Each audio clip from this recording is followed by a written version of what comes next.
வணக்கம் மாணவர்களே, மீண்டும் உங்களை சந்திப்பதில் மகிழ்ச்சி அடைகின்றோம். நாங்கள் இன்னைக்கு பார்க்க இருக்கிறது வந்து இந்த வங்கியல் சம்பந்தமான விடயங்கள் நாங்கள் இன்றைக்கு உங்களோடு கலந்துரையாட இருக்கின்றோம்.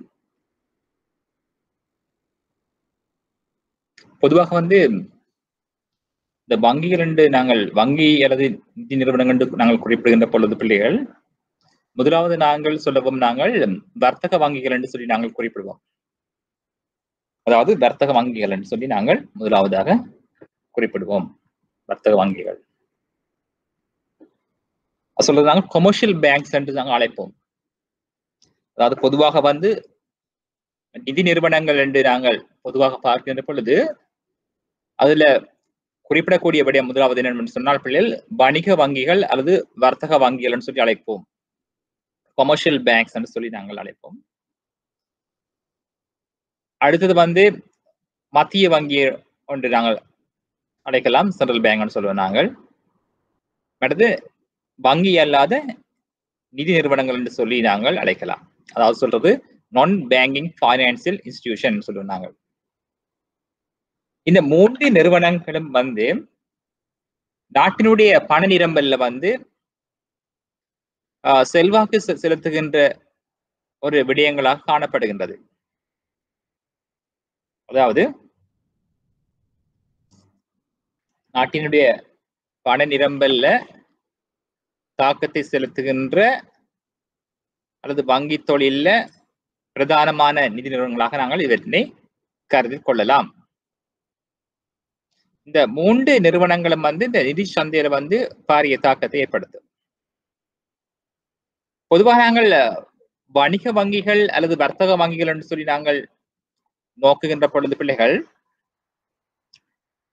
அதாவது பொதுவாக வந்து வங்கிகள் என்று சொல்லி பார்க்கின்ற பொழுது நீங்க பார்த்திருப்பீங்க commercial bank and savings bank என்று சொல்லி கேள்விப்பட்டிருப்பீங்க. இப்ப கமர்ஷியல் பேங்க்ஸ் சொல்லிக்க கமர்ஷியல் பேங்க்ஸுக்கு ஒரு சிறப்பான பண்பு ஒன்று இருக்குது. அதாவது நடைமுறை கணக்கினை வைத்திருக்கின்ற வங்கிகள். எனவே வணிக வங்கிகள் அல்லது வர்த்தக வங்கிகள் என்று சொல்லி அழைக்கின்ற பொழுது அந்த வங்கிக்குரிய சிறப்பான பண்பு என்னவா இருக்கும் என்று சொன்னால், நடைமுறை வைப்புகளை வைத்திருக்கின்ற நிறுவனங்கள் வங்கியை நாங்கள் சொல்றது வந்து வணிக வங்கிகள் அல்லது வர்த்தக வங்கி என்று சொல்லி. ஆனால் சேமிப்பு வங்கிகள் நடைமுறை கணக்கினை வைத்திருப்பது இல்லை. உங்களுக்கு தெரியும், தேசிய சேமிப்பு வங்கி. தேசிய சேமிப்பு வங்கியில வந்து நடைமுறை கணக்கு இருக்க மாட்டாது. ஆனால் வணிக வங்கியில் தான் 3 வகையான வைப்புகள் காணப்படும். அதாவது நடைமுறை கணக்கு, அதை நான் சொல்றது வந்து டிமாண்ட் டிபாசிட்ஸ். இரண்டாவது சேமிப்பு வாய்ப்பு, சேவிங் டிபாசிட்ஸ். மூன்றாவது நிலையான வாய்ப்பு, பிக்ஸ்ட் டிபாசிட்ஸ் என்று சொல்லி நாங்கள் அழைக்கலாம். ஆகவே ஒரு வணிக வங்கியில 3 வகையான வைப்புகள் காணப்படலாம். ஆனால் சேமிப்பு வங்கியில வந்து 2 வகையான வைப்புகள் தான் காணப்படும். எனவே நடைமுறை கணக்கு காணப்பட மாட்டாது. அதே வேளையில மத்திய வங்கி என்று நாங்கள் குறிப்பிடுகின்ற பொழுது, மத்திய வங்கியில வந்து மத்திய வங்கி என்று சொன்னால் தெரிஞ்சிருக்கும் உங்களுக்கு, இந்த வங்கி தான் எல்லா வங்கிகளுக்கும் தலைமை வங்கியாக செயற்படும். அதாவது வங்கிகளின் வங்கியாக காணப்படுவது வந்து மத்திய வங்கி. இந்த மத்திய வங்கி வந்து ஒரு அரசாங்கத்தினுடைய வங்கியாக தொழிற்படும். இந்த வங்கி தான் என்ன செய்யும் என்று சொன்னால், அந்த நாணயங்களை வந்து வெளியீடு செய்வதாக காணப்படும். இந்த வங்கி என்ன செய்யும் என்று சொன்னால், அரசாங்கத்துக்கு நிதி தேவைப்படுகின்ற பொழுது கடன்களை வழங்கும். மற்றும் அரசாங்கம் தொடர்பாக வெளிநாடுகளில் கடன்களை பெற்றுக் கொள்வதற்கும் மற்ற கடன் கட்டுப்பாடுகளை மேற்கொள்வதற்கும் பொறுப்பான வங்கியாக காணப்படும். நாட்டில வந்து வங்கித்துறைகளை வந்து கட்டுப்படுத்துறதுக்கு அதை மேற்பார்வை செய்கின்ற பண்பை கடமைகளை இந்த மத்திய வங்கி கொண்டிருக்கும். இந்த மத்திய வங்கியில வந்து நாணய சபையை ஒரு குழு காணப்படும் நாணய சபை. அந்த நாணய சபை நாட்டின் பண வெளியீடு, பண நிரம்பல் போன்றவற்றை மேற்பார்வை செய்தாக காணப்படும். வங்கி அல்லாத நிதி நிறுவனங்கள் சொல்லி அழைக்கின்ற பொழுது பிள்ளைகள், அதாவது நடைமுறை வைப்புகளை கொண்டிராத ஏனைய வங்கிகளை நாங்கள் அழைக்கலாம். இந்த நிறுவனத்தின் கீழ் தேசிய சேமிப்பு வங்கி வரும், இலங்கை காப்புறுதி கூட்டு தாபனம், மற்ற நிதி கம்பெனிகள் போன்றவற்றை நாங்கள் சொல்லும் வங்கி அல்லாத நிதி நிறுவனங்கள் சொல்லி நாங்கள் அழைக்கலாம். ஆகவே பொதுவாக இந்த வணிக வங்கிகள் இந்த குறிக்கோளை நாங்கள் நோக்குகின்ற பொழுது பிள்ளைகள், அதாவது பொதுமக்களிடமிருந்து வாய்ப்புகளை திரட்டி மற்றும் கடன் வழங்கி இலாபத்தினை உழைப்பதை நோக்கமாக இந்த வணிக வங்கியை கொண்டிருக்கும்.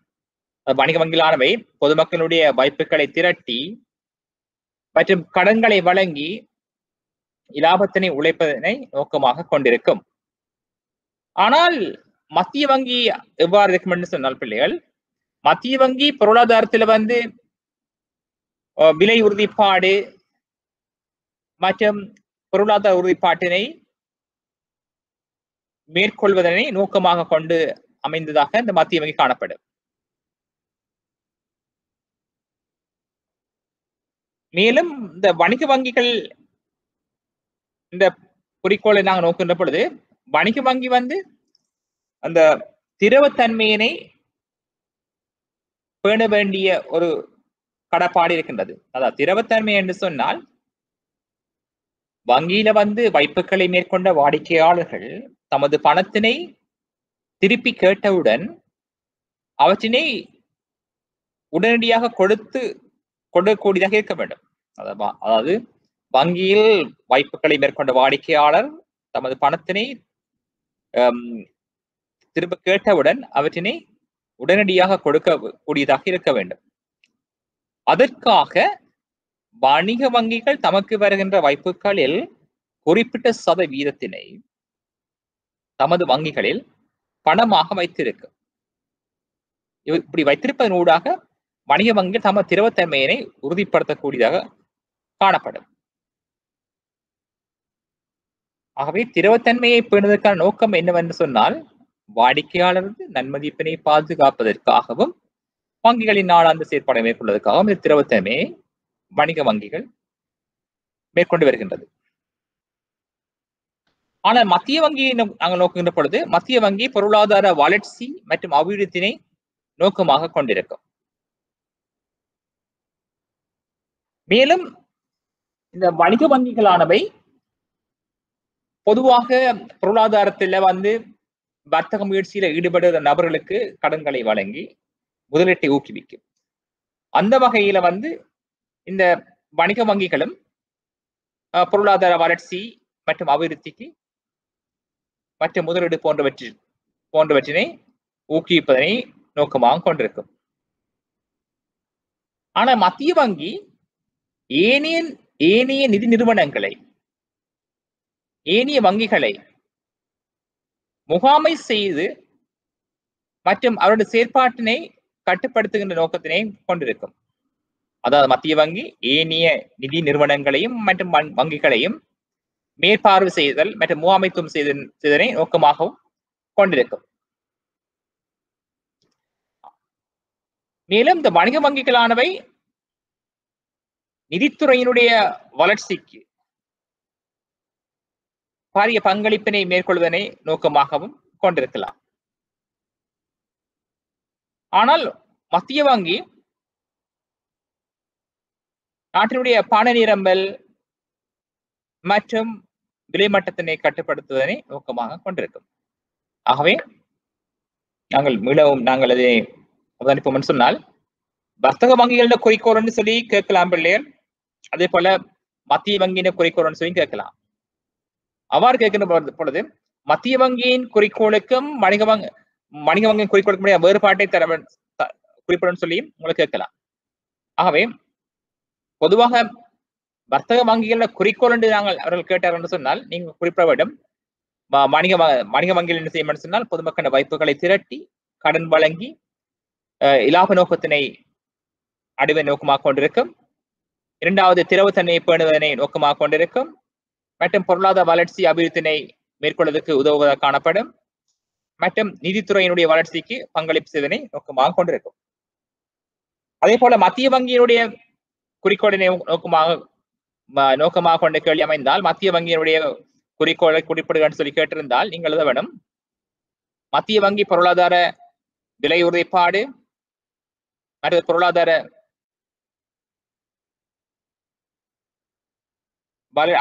வளர்ச்சி மற்றும் அபிவிருத்தினை நோக்கமாக கொண்டிருக்கும். அதாவது பொருளாதார உறுதிப்பாடு இருக்க வேண்டும், விலை உறுதிப்பாட்டினை மேற்கொள்வதை நோக்கமாக கொண்டிருக்கும் மத்திய வங்கி. அடுத்து சொல்லாமலேயால் பொருளாதார வளர்ச்சி அபிவிருத்தினை நோக்கமாக கொண்டிருக்கும் மற்றும் நிறை தொழில் மட்டத்தினை அடைவதனை நோக்கமாக கொண்டிருக்க வேண்டும். இன்னும் சொல்ல போனால் நிதி நிறுவனங்களை முகாமை செய்வதும் கட்டுப்படுத்துவதை நோக்கமாக கொண்டிருக்கும். மற்றது பண கொள்கை போன்றவற்றினை நடைமுறைப்படுத்துவதாக மத்திய வங்கி காணப்படும். இவ்வாறு நீங்கள் மத்திய வங்கி வணிக வங்கியில் தொடர்பான வினாக்கள் கேட்கப்பட்டால் விடுவதற்கு நீங்கள் தயாராக வேண்டும். இந்த வணிக வங்கிகளை நீங்கள் பார்த்தீர்கள் சொன்ன பிள்ளைகள், வணிக வங்கிகளுக்கு 2 நோக்கம் இருக்கும் பிள்ளைகள். ஒன்று இலாப நோக்கம், இன்னும் ஒன்று திரவத்தன்மை என்ற ஒன்று இருக்கு பிள்ளைகள். அதாவது வணிக வங்கிகளுக்கு வாய்ப்புகள் கிடைக்கும். இந்த வணிக வங்கிகளின் வாய்ப்புகளை முழுவதும் கடன்களாக வழங்க முடியாது வணிக வங்கிகள்.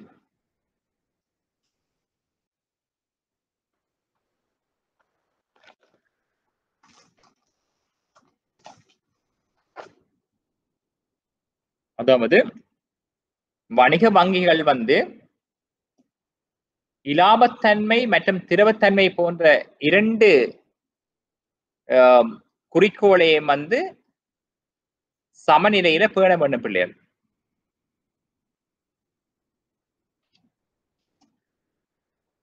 எவ்வாறு என்று பார்த்தால் பிள்ளைகள், வணிக வங்கியின் திரவத்தன்மை லாபத்தன்மை என்று சொல்லி 2 தன்மை காணப்படும். அது திரவத்தன்மை என்று சொன்னா வணிக வங்கிக்கு வருகின்ற வாய்ப்புகளில் ஒரு பகுதியை வணிக வங்கியில பணமாக வைத்திருக்க வேண்டும். என்ன காரணம் என்று சொன்னால், வணிக வங்கியில் வைப்பு செய்த வாடிக்கையாளர்கள் தமது வைப்பிலிருந்து பணத்தை மீளப் பெறுவதற்காக விண்ணப்பித்தால் உடனடியாக அவர்கள் பணத்தை வணிகம் திருப்பி கொடுக்க வேண்டும். கொடுப்பதற்கு வங்கியில பணம் இருக்க வேண்டும். அதற்காகத்தான் வணிக வங்கிகள் வாடிக்கையாளருடைய நன்மதிப்பை பாதுகாக்க நோக்குடன் தமக்கு வருகின்ற வாய்ப்புகளில் குறிப்பிட்ட ஒரு தொகையினை வணிக வங்கிகளில் வைப்பாக பணமாக வைத்திருக்கும். இந்த நோக்கத்தை சொல்றது நாங்கள் திரவத்தன்மை நோக்கம் என்று சொல்றோம். திரவத்தன்மை இவ்வாறு வணிக வங்கிக்கு வருகின்ற வாய்ப்புகளில் பெரும்பகுதியினை வணிக வங்கிகளில் பணமாக வைத்திருந்தால் இந்த பணமானது வங்கிகளுக்கு எந்தவித வருமானத்தினை உழைத்து தரமாட்டாது. வங்கிகள் எவ்வாறு லாபம் உழைக்கிறது என்று சொன்னால், வங்கிகள் தமக்கு கிடைக்கின்ற வாய்ப்புகளில் பெரும்பகுதியினை வங்கிகள் கடனாக மற்றவர்களுக்கு வழங்கும். வங்கிகள் தாங்கள் திரட்டுகின்ற வாய்ப்புகளை மற்ற பகுதியினருக்கு கடனாக வழங்கி அந்த கடன்களின் மூலம் வட்டி வருமானத்தை உழைக்கும். இந்த வட்டி வருமானம் உழைக்கின்ற செயற்பாட்டை சொல்றது நாங்கள் இந்த இலாபத்தன்மைன்னு சொல்றது. நாங்கள் இலாபத்தன்மை, இலாப நோக்கம் சொல்றது. இலாபத்தன்மை வங்கிகள நோக்கமே, பிரதான நோக்கம் வாய்ப்புகளை திரட்டி கடன்களை வழங்கி அதன் ஊடாக வட்டி வருமானத்தை உழைத்தல், இதனோட லாபத்தை பெற்றுக் கொள்ளுதல். லாப நோக்கம் என்று சொல்றாங்க. ஆகவே வங்கிகளுக்கு வருகின்ற ஆரம்ப வைப்பு முழுவதினையும், வங்கிகளுக்கு வருகின்ற ஆரம்ப வைப்புகள் முழுவதினையும் வங்கிகள் கடனாக வழங்குகின்ற பொழுது வங்கிகள் கடனாக வழங்குகின்ற பொழுது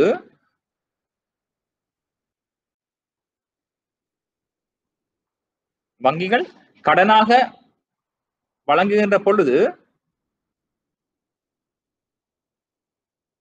வாடிக்கையாளர் பணத்தை கேட்டவுடன் திருப்பி கொடுக்க முடியாத சந்தர்ப்பம் ஏற்படும். இவ்வாறு ஏற்படுகின்ற பொழுது வாடிக்கையாளருடைய நன்மதிப்பினை இழக்க வேண்டிய நிலைமை ஏற்படலாம். எனவே ஒரு வணிக வங்கி தமக்கு வருகின்ற வாய்ப்புகளில் குறிப்பிட்ட ஒரு தொகையினை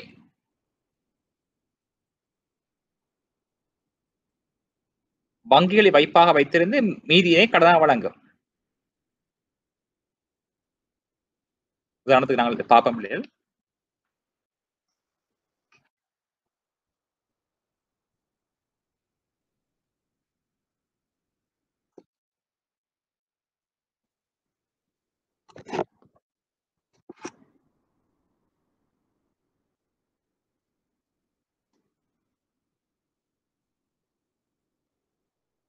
இது வந்து வணிக வங்கியினுடைய ஒரு 5 சொல்லி பார்க்கலாம். 5 தொகையா இருக்கும். இது வந்து பேலன்ஸ் ஷீட்னு சொல்லுவாங்க.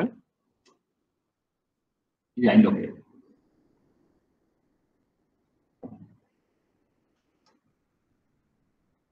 இது வந்து வாய்ப்புகள் சொல்ல முடியாது. வாய்ப்புகள் சொல்லுவாங்க. டிபாசிட்ஸ் சொல்றது.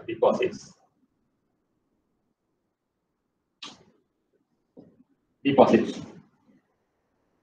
இந்த டிபாசிட் சொல்றது நாங்கள் ஒரு 1000 சொல்லுவோம்.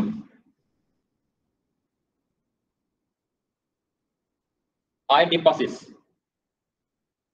இந்த 1000 வந்து டிபாசிட்டா கிடைத்தால் வங்கிகள் வந்து இந்த 1000 முழுவதையும் கடனாக வழங்க முடியாது.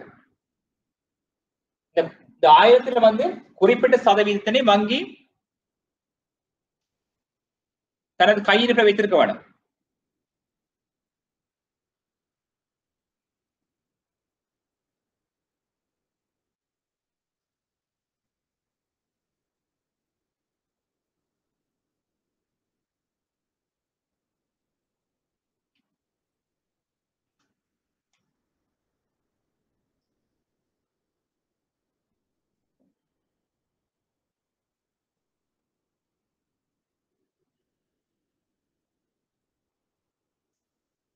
வங்கிக்கு வந்து 1000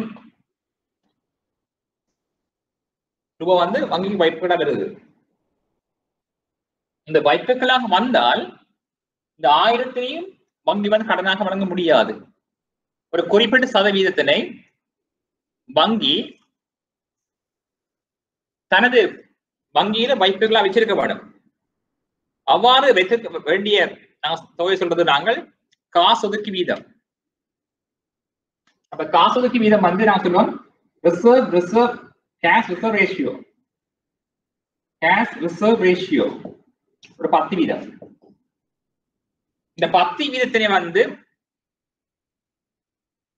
வணிக வங்கி வங்கியில் வைத்திருக்க வேண்டும். அவ்வாறு வைத்திருக்க வேண்டும் என்று சொன்னால் 100 வைத்திருக்க வேண்டும். மீதியை கடன் கொடுக்கலாம். லோன் சொல்லுவோம். லோன் 900.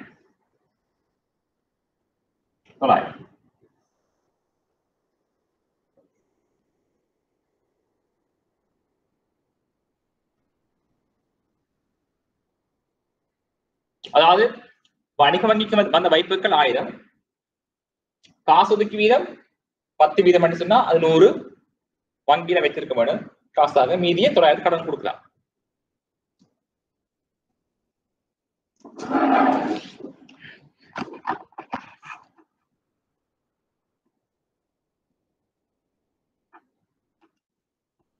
ஆகவே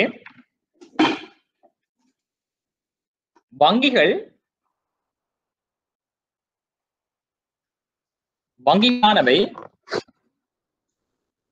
வணிக வங்கிகளுக்கு வருகின்ற வாய்ப்புகளில் வணிக வங்கிகளானவை முழுவதனையும் கடனாக வழங்க முடியாது. காரணம் என்னவென்று சொன்னால் வாடிக்கையாளர் பணத்தை கேட்டவுடன் திருப்பி கொடுக்க வேண்டியதா இருக்க வேண்டும். எனவேதான் வணிக வங்கிகள் திரவத்தன்மையினையும் மற்றும் லாபத்தன்மையினையும் பேண வேண்டும். வங்கிக்கு வார வருமானங்கள், வங்கிக்கு வார வைப்புகளை முழுவதையும் வந்து கடனாக கொடுத்தால் வங்கி வந்து திரவத்தன்மை இழக்க வேண்டிய நிலைமை ஏற்படும். மாறாக வங்கிக்கு வருகிற வைப்புகள் முழுவதையும் வங்கி தனது வங்கியில முழுவதையும் காசாக வைத்திருந்தால் வங்கி தனது லாபத்தன்மை இழக்க வேண்டி ஏற்படும். எனவே இரண்டு முரண்பட்ட சக்திகளுக்கும் இடையே வங்கி ஒரு சமநிலை ஏற்படுத்த வேண்டும். அதிக அளவு பணத்தினை வங்கி பணமாக வைத்திருந்தால் வங்கியின் இலாபத்தன்மை குறையும், இதனால வங்கி நட்டம் அடையலாம். அதே வேளையில வங்கிக்கு வர வைப்புகள் முழுவதையும் வங்கி கடனாக வழங்கினால் அதிக அளவு லாபத்தை உழைக்கலாம், ஆனா வாடிக்கையாளருடைய நன்மதிப்பை இழக்க வேண்டியது. ஆகவே இவை இரண்டுக்கும் இடையே ஒரு வணிக வங்கி ஒரு சமநிலையினை ஏற்படுத்த வேண்டும். அது இலாபத்தன்மைக்கும் திரவத்தன்மைக்கும் இடையே ஒரு சமநிலையை ஏற்படுத்த வேண்டும். இதான் சொல்றது வணிக வங்கியினுடைய திரவத்தன்மை மற்றும் லாபத்தன்மை சொல்லி நாங்கள் அழைப்போம்.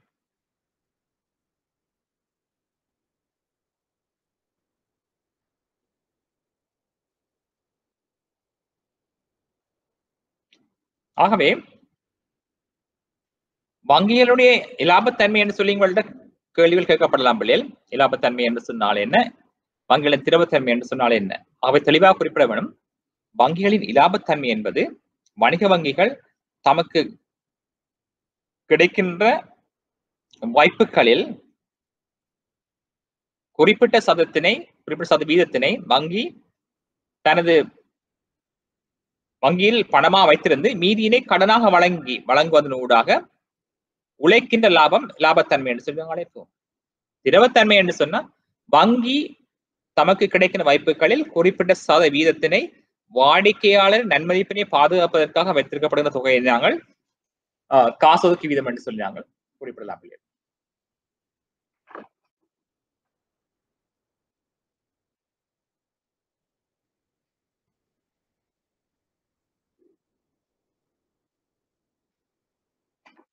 மேலும் இந்த வணிக வங்கிகளினுடைய தொழிற்பாடு நாங்கள் நோக்குகின்ற பொழுது பிள்ளைகள், வணிக வங்கிகள் பொதுவாக வந்து வணிக வங்கிகளின் தொழிற்பாடுகள் பிரதானமாக இரண்டு வகையாக நாங்கள் பிரிக்கலாம் பிள்ளைகள். ஒன்று முதலாம் தர தொழிற்பாடு, இன்னொன்று இரண்டாம் தர தொழிற்பாடுன்னு சொல்லி நாங்கள் பிரிக்கலாம் பிள்ளைகள். வணிக வங்கிகள் என்ற தொழிற்பாடு நாங்கள் பிரதானமாக இரண்டு வகையாக பிரிக்கலாம். ஒன்று முதலாம் தர தொழிற்பாடு, இன்னொன்று இரண்டாம் தர தொழிற்பாடு. பிரைமரி ஃபங்க்ஷன் என்று சொல்லலாம் பிள்ளைகள், சொல்லலாம் செகண்டரி ஃபங்க்ஷன் என்று சொல்லி அழைக்கலாம் பிள்ளைகள். வங்கிகளிடம் பிரதான தொழிற்பாடு, அதாவது வணிக வங்கியிட பிரைமரி ஃபங்க்ஷன் என்று சொல்லி நாங்கள் கேட்டால் பிள்ளைகள், அல்லது வணிக வங்கியினுடைய முதன்மை தொழிற்பாடுகள் என்று சொல்லி கேட்கலாம் பிள்ளைகள். அவ்வாறு கேட்டால் பிள்ளைகள், முதலாவது பிரதான தொழிற்பாடு வந்து வணிக வங்கிகள் கேள்வி வைப்புகளை ஏற்றல். வணிக வங்கிகள் கேள்வி வைப்புகளை ஏற்றல், இது வந்து பிரதான பண்பு வணிக வங்கியினுடைய. இரண்டாவது சொல்லலாம் பிள்ளைகள், வணிக வங்கிகள் சேமிப்பு வாய்ப்புகள் மற்றும் நிலையான வாய்ப்புகளை ஏற்றல் இரண்டாவது. மூன்றாவது சொல்லலாம் பிள்ளைகள், வணிக வங்கிகள் தனியார் துறைக்கும் அரசிற்கும் கடன்களை வழங்குதல். அதாவது வணிக வங்கியின் முன்னாள் தொழிற்பாடு, வணிக வங்கிகள் தனியார் துறையினருக்கும் அரசாங்கத்துக்கும் கடன்களை வழங்குதல். இக்கடன்களை வழங்குவதோட லாபத்தை உழைக்கலாம், அதாவது வட்டி வருமானத்தை உழைக்கலாம். இன்னும் சொல்லலாம் பிள்ளைகள், வணிக வங்கியில் என்ன செய்யணும்னு சொன்னா வாடிக்கையாளருக்கு இந்த மேலதிக பற்று வசதியினை, மேலதிக பற்று என்ற கடன் வசதியை வழங்கும் பிள்ளைகள் ஓவர் டிராஃப்ட் எழுதுவதனூடாக கொடுக்கலாம் பிள்ளைகள். ஆகவே வணிக வங்கிகள் மேலதிக பற்று வசதியினை வழங்குதல். மேலும் பிள்ளைகள் இந்த பிணைகளை அடிப்படையாக கொண்டு கடன்களை வழங்குதல். மேலும் இந்த வணிக வங்கிகள் என்ன செய்ய சொன்னாலே பண பரிமாற்றங்கள், மணி டிரான்ஸ்பர் நடவடிக்கையில் ஈடுபடும் பிள்ளை. வெளிநாட்டிலிருந்து பணத்தினை அனுப்பினால் இங்க பணத்தை கொடுக்கிறது சம்பந்தமாக, உண்டியர்களை வந்து கழிவுல மாற்றி கொடுக்கிறது போன்ற விடயங்களையும் வணிக வங்கிகள் வந்து ஈடுபடும். இவையெல்லாம் சொல்றது நாங்கள் முதலாம் தர தொலைப்பாடு, பிரைமரி ஃபங்க்ஷன் சொல்லி நாங்கள் அழைக்கலாம் பிள்ளைகள். ஆகவே வணிக வங்கியின் முதன்மை தொலைப்பாடு என்று கேட்டால் பிள்ளை நீங்க குறிப்பிடலாம் வாய்ப்புகளை ஏற்றல் மற்றும் கடன்களை வழங்குதல், பண பரிமாற்றத்தில் ஈடுபடுதல், உண்டியர்களை கழிவுடன் மாற்றி கொடுத்தல், சேமிப்பு வாய்ப்பு, நிலையான வாய்ப்பு, தவணை வாய்ப்புகளை ஏற்றுக்கொள்ளுதல், வங்கி மேலதை பற்றி வசதியை வழங்குதல், பிணைகளை அடிப்படையாக கொண்ட கடன்களை வழங்குதல் போன்றவற்றை நீங்கள் குறிப்பிடலாம். இதற்கு மேலதிகமாக வணிக வங்கி செய்கிற தொழிற்பாடு நாங்கள் சொல்றது வந்து இரண்டாம் தர தொழிற்பாடு, செகண்டரி ஃபங்க்ஷன் சொல்லி அழைக்கலாம். Secondary function of commercial banks.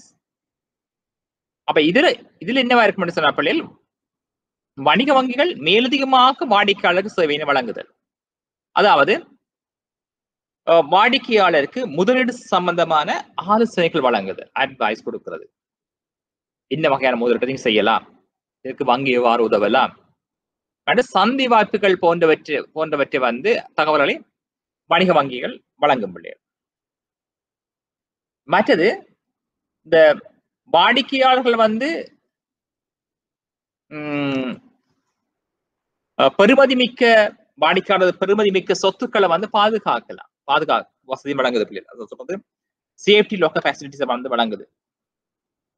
அதாவது வாடிக்கையாளருடைய அந்த பெருமதி மிக்க சொத்துக்களை வந்து, ஆவணங்களை வந்து மற்றும் சொத்துக்களை வந்து வங்கி தனது பாதுகாப்பு பெட்டகங்கள்ல வைத்திருந்து கொடுக்குது.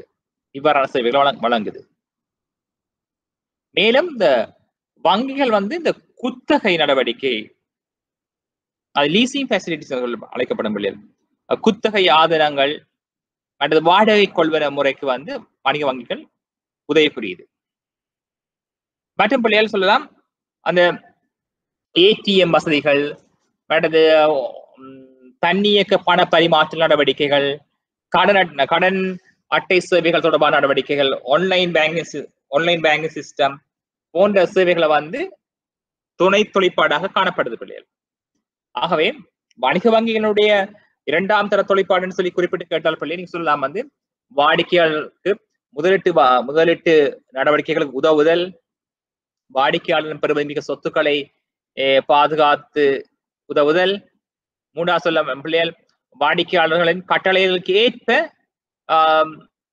கடன்களை வழங்குறது அல்லது சொத்துக்களை பாதுகாத்தல், மற்றும் வாடிக்கையாளர் கட்டளை ஏற்ப கட்டளைகளை ஏற்று அதை நிறைவேற்றுதல், மற்றது அடகு பிடித்தல், மற்ற குத்தகை நடவடிக்கைகளுக்கு உதவுதல், மற்றது பண பரிமாற்றத்துக்கு உதவுதல், மற்றது ஆன்லைன் பேங்கிங் உதவுதல் போன்ற சம்பந்தமான விடயங்கள் வந்து வணிக வங்கியின இரண்டாம் தர தொழிற்பாடு என்று சொல்லி அழைக்கப்படுது. மேலும் வணிக வங்கியின் சிறப்பு தொழிற்பாடாக பிள்ளைகள் நோக்கம் சொன்ன பிள்ளைகள், அந்த வணிக வங்கிகளுக்கு ஒரு பண்பு இருக்குது பிள்ளைகள், வணிக வங்கிகள் தமக்கு வருகின்ற வாய்ப்புகளை போல பல மடங்கு கடன் வழங்கக்கூடிய ஆற்றல் கொண்டிருக்கு அந்த வணிக வங்கிகள். இதை நாங்க சொல்றது வந்து கடனாக்கம் சொல்லி அழைக்கலாம் பிள்ளைகள். வணிக வங்கிகளுக்குரிய ஒரு பண்பு இருக்குது, கடனாக்கத்தினை மேற்கொள்ளும் பிள்ளைகள். இந்த கடனாக்கத்தை மேற்கொள்ளும் ஊடாக வந்து பணவாக்கத்தையும் வணிக வங்கிகள் மேற்கொள்ளும். ஆகவே வணிக வங்கிக்குரிய சிறப்பான பண்பு வணிக வங்கிகள் கடனாக்கத்தை மேற்கொள்ளும்.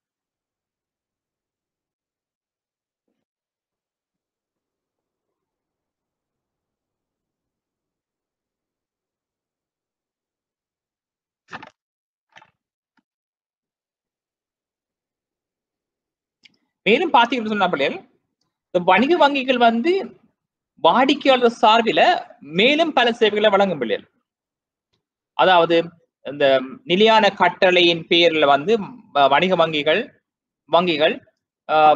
சில கொடுப்பனங்களை மேற்கொள்ளும். மின்சார கட்டணங்கள், தொலைபேசி கட்டணங்கள் மற்றும் நன்கொடைகள் சம்பளங்கள் போன்றவற்றை வந்து ஸ்டாண்டிங் ஆர்டர் பேமெண்ட் சொல்றது பிள்ளைகள், அதாவது நிலையான கட்டளையின் பேரில் வங்கி அந்த கர்மங்களை ஆற்றும். இவற்றை நாங்கள் வங்கியுடைய மேலதிகமான ஒரு தொழிற்பாடாக நாங்கள் கருதலாம் பிள்ளைகள்.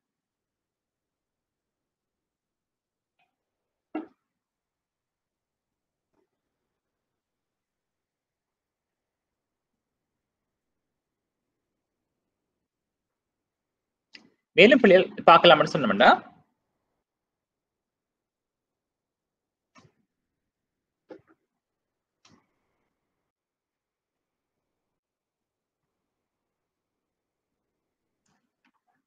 அடுத்து பார்க்கலாம் பிள்ளைகள் பண நிரம்பலினுடைய வகைகள் பார்க்கலாம். நாங்கள்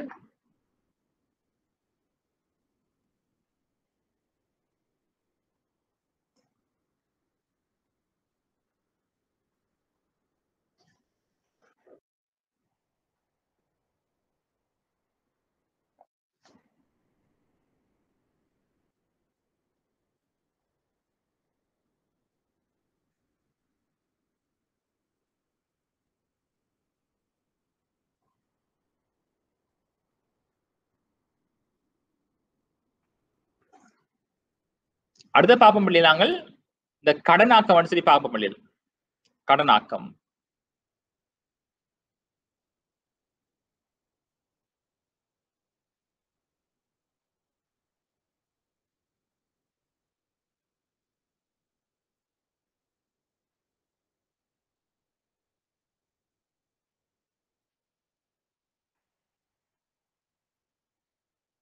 கடனாக்கம் சொல்லி நாங்கள் பார்ப்போம் பிள்ளைகள். கடனாக்கம் என்று சொன்னா ஒரு இந்த வங்கிக்கு இந்த முதலாவது வங்கிக்கு வந்து பிள்ளைகள் வருகின்ற வாய்ப்பு வந்து 1000 வாய்ப்புகளா வருது. இந்த வருகின்ற வாய்ப்புகள்ல வந்து முதலாவது வங்கிக்கு வந்து ஆரம்பத்துல ஒரு 1000 ரூபாய் வந்து வாய்ப்பாக வருது நான் கருதுவோம் பிள்ளைகள். அந்த வாய்ப்புகள்ல வந்து ஒரு குறிப்பிட்ட சதவீதத்தை வங்கி காசொதுக்கி வீதமாக வங்கியிலே வைத்திருக்க வேண்டும். அப்ப நான் கருதுவோம் 10% வந்து காசொதுக்கு வீதம் கருதுவோம் பிள்ளைகள். காசொதுக்கு வீதம் 10%. அதாவது ரிக்வயர்ட் ரிசர்வ் ரேஷியோ வந்து 10%. வங்கிக்கு வந்து ஆரம்ப வாய்ப்பு வந்து 1000. அப்ப வங்கிக்கு வந்து ஆரம்ப வாய்ப்பு 1000 இதை பார்க்க விளங்குது. 10% நாங்க கவனித்துக் கொள்ளணும். 1000க்கு 10% பார்க்கணும் பிள்ளைகள். 10% பார்த்தோம்னா 100. அப்ப வங்கிக்கு வந்து வாய்ப்பு 1000, காசொதுக்கு வந்து 100, 10%. 1000ல 10%, 100. மீதி எவ்வளவு இருக்கும்? 1000லிருந்து 100 போனா பிள்ளைகள் 900 ரூபாய் மீதியா இருக்கும். இதை வந்து வங்கி கடனா கொடுக்கலாம். அவை பாருங்க பிள்ளைகள், வங்கிக்கு வந்த வாய்ப்பு வந்து 1000. இதுல காசொதுக்கு வந்து 100. அதாவது 1000க்கு 1000 சொன்னா பிள்ளை அது 10% வந்து வங்கி காசாக வைத்திருக்க வேணும். வங்கிக்கு வந்த வாய்ப்பு ஆரம்ப வாய்ப்பு வந்து 1000. அதுல காசாக வங்கியிலே வைத்திருக்க வேண்டியது வந்து 100. ஏன்னா 10% வந்து வங்கி பணமாக வங்கி வச்சிருக்க வேணும். இந்த மீதியை வந்து வங்கி கடனா கொடுக்கலாம் பிள்ளைகள். 1000லிருந்து 100 போனா மிச்சமா 900. 900 வந்து வங்கி கடனா கொடுக்குது. அப்ப இந்த 900 வந்து மட்டிய வங்கிக்கு பிஎன் வங்கிக்கு வந்து ஒரு ஆரம்ப வாய்ப்பா போகுது பிள்ளைகள். அதாவது ஏஎன் வங்கியால வழங்கப்பட்ட கடன் பிஎன் வங்கியில போய் வாய்ப்பாக மாறுது. அப்படி பிஎன் வங்கியில வாய்ப்பாக மாறுகின்ற பொழுது பிஎன் வங்கியில வந்து 900 ரூபாய் அங்க ஆரம்ப வாய்ப்பா காணப்படுது பிள்ளைகள். அப்ப 900ல 10% வந்து வங்கி காசா வச்சிருக்க வேண்டாம். அப்ப 900 10% 90. மீதி 810 வந்து அந்த பிஎன் வங்கி கடனா கொடுக்குதுன்னு இந்த கருதுவோம் நாங்க பிள்ளை. இப்படி இந்த 810 மற்ற சிஎன் வங்கிக்கு வந்து ஒரு ஆரம்ப வாய்ப்பா போச்சு செய்தது. அப்ப இதுல 10% வங்கி காசா வச்சிருக்க வேணும். சிஎன் வங்கி 81. 810 81 போனா பிள்ளைகள் 729 இது கடனாக கொடுக்கு சி கொடுக்குது. அப்ப சி என்ற வங்கி கடனா கொடுக்க அந்த கடன் வந்து டி என்ற வங்கிக்கு வைப்பா வருது. இப்படி வருது. இதுல 10 இந்த வங்கி வைப்பா வச்சுக்கணும் மீதி கொடுக்குது. இப்படி தொடர்ச்சியாக நடைபெற்றுக் கொண்டு வரும் பிள்ளைகள். இப்படி தொடர்ச்சியாக நடைபெற்றுக் கொண்டு வந்தால்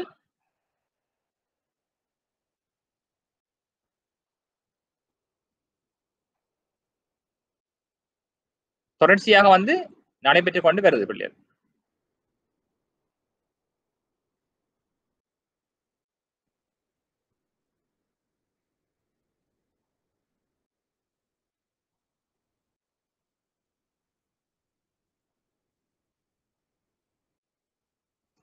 இப்படி தொடர்ச்சியாக நடைபெற்றுக் கொண்டு வருகின்ற பொழுது பிள்ளைகள் அதனுடைய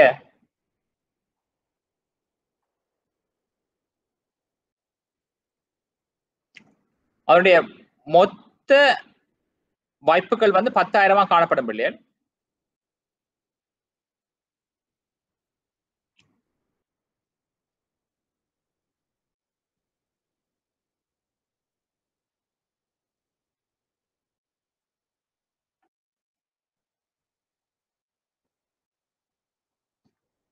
அந்த மொத்த வாய்ப்புகள் வந்து 10,000. மொத்த வாய்ப்புகள் வந்து 10,000 காணப்படும். அதாவது ஏ வங்கி வந்த வாய்ப்பு 1000, பிக்கு 900, சிக்கு 810, டிக்கு 790. இப்படி தொடர்ச்சியா சேர்ந்து போகிற பிள்ளைகள் மொத்த வாய்ப்புகள் வந்து 10,000 கிடைக்கும் பிள்ளைகள். அதே மொத்த காசு ஒதுக்கி விதம் வந்து இப்படி கூட்டிட்டு போக 1000 பெறும். மொத்த கடனை பாருங்க பிள்ளைகள் 900 பெறும். அப்ப மொத்த வாய்ப்பில் இருந்து மொத்த ஒதுக்கத்தை கழிச்ச அந்த கடன் கிடைக்க முடியாது. உண்மையாக வந்து இந்த வங்கிக்கு வந்து ஆரம்ப வைப்பு பிள்ளைகள் 1000. இந்த 1000 தான் பிள்ளைகள் அப்படியே மாறி மாறி மாறி மாறி கடன் கொடுத்து இப்பொழுது 10,000 மாறி இருக்கிறது. இப்ப ஆரம்ப வைப்பு வந்து அப்படியே கொடுக்கப்பட்ட போய் இப்படி 10,000 மாற்றம் அடையுது. மொத்த கடன் வந்து 9,000 மாற்றம் அடையுது. 9,000.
எளிதான் பிள்ளை பாருங்க,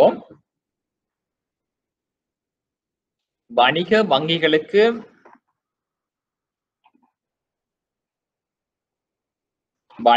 அதாவது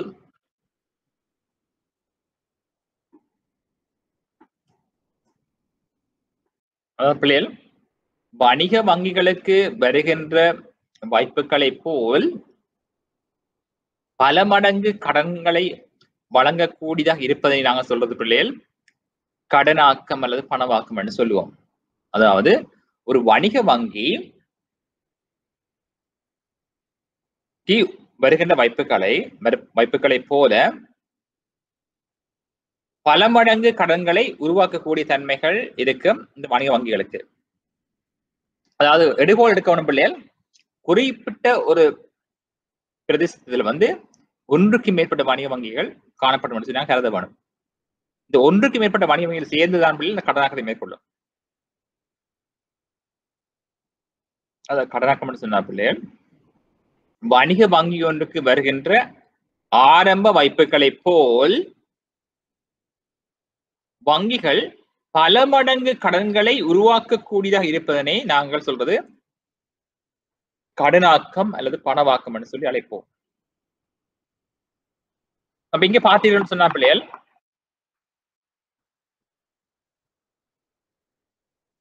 இங்க பாத்தீங்கன்னு சொன்னா இந்த வங்கிக்கு வந்து ஆரம்ப வைப்பை பாருங்க பிள்ளைகள். 1000 ஆரம்ப வாய்ப்பு. அவனா பாருங்கள், ஆரம்ப வாய்ப்பு 1000. இந்த ஆரம்ப வைப்பு 1000 வந்து பிள்ளைகள் காசு ஒதுக்கி வீதம் பாருங்க, ரிசர்வ்ஸ் போட்டு பாருங்க. 10% ரிசர்வ்ஸ். அப்படி 1000 ரிசர்வ்ஸ் வந்து 100. 10% 100. வந்த வைப்பு 1000. ஆகவே 10% காசு ஒதுக்கி வீதம் 100 வச்சிருங்க பேங்க்ல. மீதியை கடனா கொடுங்க 900. பிறகு இந்த 900 வந்து 2வது வங்கிக்கு ஆரம்பிப்பா போகுது. அந்த வங்கி ஒரு 10% வந்து வைப்பா வச்சிருக்குது. 900 10% வந்து 90. அப்ப இங்க 90 வந்து காசா இருக்கு வங்கியில. மீதி வந்து 210 கடனா போகுது. இப்ப இந்த கடன் வந்து மற்ற வங்கிக்கு 3வது வங்கிக்கு ஆரம்பிப்பா போகுது. அது ஒரு 10% வந்து கடனா வச்சிருக்குது 81. மீதி வந்து 729 கடனா கொடுக்குது. இந்த 750 வந்து 729 வந்து அந்த 4வது வங்கிக்கு ஒரு ஆரம்ப வைப்பா செல்லுது. இந்த 729 தொடர்ச்சியாக வந்து 10% வந்து 22.9 சொல்லி இவ்வாறு கடன் வழங்குறது வைப்பா போய் இப்படி மாறி மாறி கடன்களை வழங்கி வழங்கி வழங்கி வருது. உண்மையாக வங்கிக்கு வந்த வைப்பு வந்து 1000 ரூபாய் வந்திருக்கு பிள்ளை. உண்மையாக வந்தது ஆரம்பி 1000 ரூபாய்.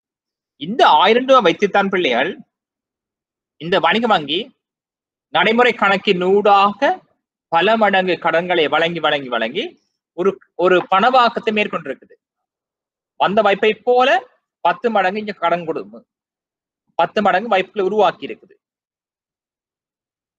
ஆகவே மொத்தமாக வங்கியால் உருவாக்கப்பட்ட வைப்புகள் 10,000. உண்மையாக வந்த வைப்பு 1000. இந்த 1000 ரூபாய் தான் பிள்ளைகள் பல்வேறு மடங்காக பெருக்கி 10,000 என்ற வைப்புகளை உருவாக்கி இருக்குது. மொத்த வைப்புகள் 10,000. ஆகவே இங்கே அந்த வங்கிகளால் உருவாக்கப்பட்ட மொத்த ஒதுக்கம், காசு ஒதுக்கம் வந்து பாத்தீங்கன்னா 1000 பிள்ளைகள். அதாவது இந்த 10,000க்கு 10% வந்து 1000 பெறும் பிள்ளை. அப்படி செய்து பார்த்தால் மொத்த வைப்புகள் 10,000. இந்த 10,000க்கு வந்து 10% சொன்னாலே 1000 பெறுது பாருங்க. இப்ப இதை கூட்டி பார்த்தாலும் 1000 பெறும் பிள்ளை. மொத்த ஒதுக்கம் வந்து 1000. மொத்த வைப்புகள் 10,000. அதுல ஒதுக்கம் வந்து 1000. அதுல பார்த்தால் மீதி வந்து 9,000 பெறும் பிள்ளை. இதுதான் சொல்றது கடனாக்கம். ஆக இந்த வங்கிகளால் வழங்கப்பட்ட கடன்களின் பெறுமதி அல்லது கடன்களின் மொத்தம் வந்து 9,000. ஆகவே தெளிவாக கவனிங்க பிள்ளைகள். இதுலயும் குறிப்பிடலாம் வடிவம் இந்த வங்கிக்கு வந்த வாய்ப்புகள், அந்த காசு ஒதுக்கம், கொடுத்த கடன். பி என்ற வங்கிக்கு வந்த வாய்ப்பு இவ்வளவு, காசு ஒதுக்கம் இவ்வளவு 10%, கொடுத்த கடன். பிறகு வந்த வாய்ப்புகள் சிக்கு காசு ஒதுக்கம் இவ்வளவு, கொடுத்த கடன். இந்த கடன் இந்த வங்கிக்கு வைப்பா வரும். அப்படி அப்ப இங்க கொடுக்க கடன் வந்து மற்ற வங்கி வைப்பாக வரும். பி என்ற வங்கி கொடுத்த கடன் வந்து ஜிக்கு வந்து வைப்பாக வரும். சி கொடுத்த கடன் வந்து டிக்கு வைப்பாக வருது. டி கொடுத்த கடன் வந்து மற்ற வங்கி வைப்பா போகுது. இவ்வாறு தொடர்ச்சியா போகும் பிள்ளை. ஆகவே இதான் பிள்ளைகள் கடனாக்கம் அல்லது பணவாக்கம் என்று சொல்லி அழைக்கிற பிள்ளை. ஆகவே கடனாக்கம் என்று சொல்லி கேட்டால் பிள்ளைகள் நீங்கள் கேட்பினம் அதுக்கு உரிய சரியான விளக்கத்தை கொடுக்கக்கூடிய மாதிரி நீங்கள் தயார்படுத்தப்பட வேண்டும்.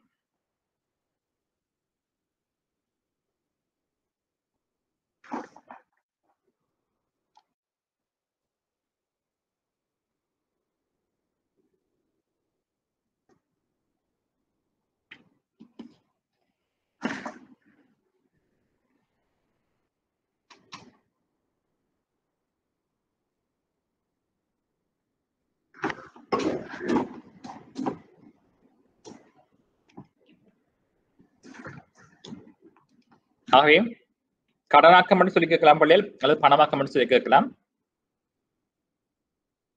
கடனாக்கம் என்று சொன்னால் நீங்கள் குறிப்பிட வேணும், வணிக வங்கிகளுக்கு வருகின்ற ஆரம்ப வைப்புகளை போல் வணிக வங்கி பல மடங்கு கடன்களை கொடுக்கக்கூடிய இருப்பதனை நாங்கள் சொல்றது கடனாக்கம் என்று சொல்லலாம். அல்லது பணவாக்கம் என்று சொன்னாலும் கேட்கலாம் பிள்ளைகள், எல்லாம் இது ஒன்றுதான் பிள்ளைகள். வணிக வங்கிக்கு வருகின்ற ஆரம்ப வைப்புகளை போல் வணிக வங்கியானது நடைமுறை கணக்கினூடாக பல மடங்கு வாய்ப்புகளை உருவாக்கக்கூடிய இருப்பதை நாங்கள் சொல்வது பணவாக்கம் என்று சொல்லலாம். ஆகவே வணிக வங்கிக்கு வந்த வாய்ப்புகள் பெறுமதி 1000. இந்த 1000 ரூபாவை போல பல மடங்கு கடன்களை ஒரு வணிக வங்கி தனது நடைமுறை கணக்கினூடாக ஏற்படுத்தி இருக்குது, கடன்களை வழங்கி இருக்குது, வாய்ப்புகளை உருவாக்கி இருக்குது. இந்த நிலைமை சொல்றாங்க கடனாக்கம் என்று சொல்லுவோம். கடனாக்கம் அல்லது பணவாக்கம் என்று சொல்லி அழைக்கலாம். ஆகவே இந்த உதாரணத்தை பார்ப்போம். நாங்கள்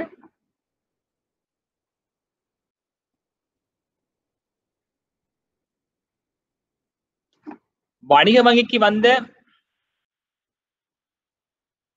இப்ப நாங்க பார்க்க போறோம். வணிக வங்கிக்கு வந்த வாய்ப்புகள், வணிக வங்கி மொத்த வாய்ப்புகள் நாங்க பார்க்க போறோம். மொத்த வாய்ப்புகள் அது பணவாக்கம் என்று பார்க்க போறோம், அல்லது கடனாக்கத்தை நாங்க அளவிட போறோம். ஆகவே வணிக வங்கிக்கு வந்த வாய்ப்புகள் பெறுமதி வந்து ஆரம்ப வாய்ப்பு 1000, காசோதுக்கு வீதம் வந்து 10%. ஆகவே கேட்கலாம், வணிக வங்கிக்கு வந்த வாய்ப்புகள் 1000, காசோதுக்கு வீதம் 10% தரப்படுகின்றது கருதுக. கேட்கலாம், கணிப்பிடித்து கேட்கலாம். ஒரு வணிக வங்கிக்கு கிடைக்கின்ற வாய்ப்புகளின் பெறுமதி 1000,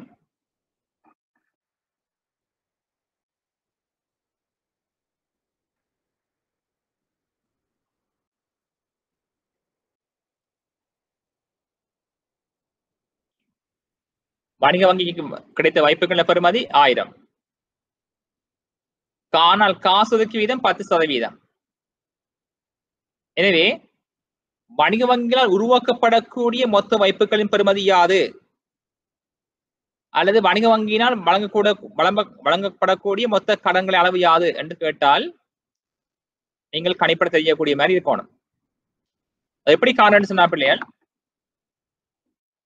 ஆரம்ப வைப்பினை பணப்பெருக்கியால பெருக்கினால் பிள்ளைகள் எங்களோட மொத்த வாய்ப்பு கிடைக்கும் பிள்ளைங்களுக்கு.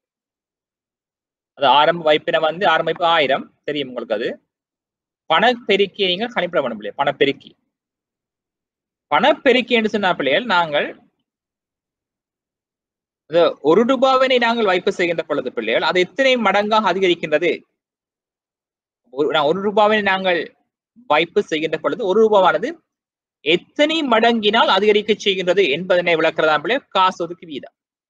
காசோதுக்கு பணப்பெருக்கின்னு சொல்லுவோம். பணப்பெருக்கி என்று சொன்ன பிள்ளைகள், அதாவது வணிக வங்கிக்கு வருகின்ற ஆரம்ப வாய்ப்புகள் எத்தனை மடங்கினால் அதிகரிக்கின்றது என்பதனை வந்து விளக்குறதா பிள்ளை பணப்பெருக்கி என்று சொல்லி அழைக்கப்படுறது பிள்ளை. மணி மல்டிப்ளை என்று அழைப்போம் நாங்கள். மணி மல்டிப்ளையர் அல்லது பேங்க் மல்டிப்ளை சொல்லி அழைப்பின பிள்ளைகளை வந்து கே என்று சொல்லுவோம் நாங்கள். கே இந்த கேயின் சமன்பாடு பிள்ளைகள் 1/கீழ் R. R என்பது காசோதுக்கு வீதம். ரிசர்வ் ரேஷியோ அல்லது கேஷ் ரிசர்வ் ரேஷியோன்னு சொல்லுவோம் பிள்ளைகள். ஆகவே பணப்பெருக்கியின் சமன்பாடு பணப்பெருக்கி அல்லது வங்கி பெருக்கின்னு சொல்லலாம், அல்லது கடனாக்க பெருக்கின்னு சொல்லுவோம் பிள்ளைகள். கடனாக்க பெருக்கின்னு சொல்லி அழைக்கலாம். அப்ப கே சமன் பிள்ளைகள் 1/கீழ் காசோதுக்கு வீதம். 10% தானே. 10% நாங்கள் எப்படி எழுதலாம்? 10% நாங்கள் எழுதலாம் 10/100. ஆகவே பணப்பெருக்கின் சமன்பாடு 1/கீழ் காசோதுக்கு வீதம். 1/கீழ் காசோதுக்கு வீதம். ஆக 1/கீழ் காசோதுக்கு வீதம் உங்களுக்கு காசோதுக்கு வீதம் 100 10%. 10% எப்படி எழுதலாம்? 10% நாங்கள் 10/100 சொல்லி எழுதலாம் பிள்ளைகள். ஆகவே இதை நாங்கள் சுருக்கம் சொன்னா பிள்ளைகள், இந்த கடனாக பெருக்கி கே சமன் இந்த 1 இருக்குது. இது பிரித்தல் அடையாளம் பிள்ளைகள். அது நாங்கள் தரவிழா மாத்தலாம், பெருக்கலா மாத்தலாம் பிள்ளைகள். தரவண்டு போட்டு 100 வந்து மேல போகும், 10 கீழே வருவீங்க. ஆகவே உங்களுக்கு தெரியும் பாருங்க, கடன் பெருக்கியோட வந்து கே சமன் 10 வந்திருக்கு. அப்ப நாங்கள் இங்க ₹1 நாங்கள் வைப்பு செய்தால் அந்த வைப்பு எத்தனை மடங்கா மாற்றம் அடையும்? 10 மடங்கால மாற்றம் அடையும். 10 மடங்கால மாற்றம் அடையும். பாருங்க, வணிக வங்கிக்கு வந்த ஆரம்ப வைப்பு எவ்வளவு? 1000. அந்த மொத்த வைப்பு நாங்கள் எப்படி கணிப்போம்னு சொன்னா, வணிக வங்கிக்கு வந்த வைப்பு 1000, அந்த பணப்பெருக்கி வந்து 10. அப்ப மொத்த வைப்புகளை பெறுமதி வந்து இந்த மொத்த வைப்புகளை பெறுமதி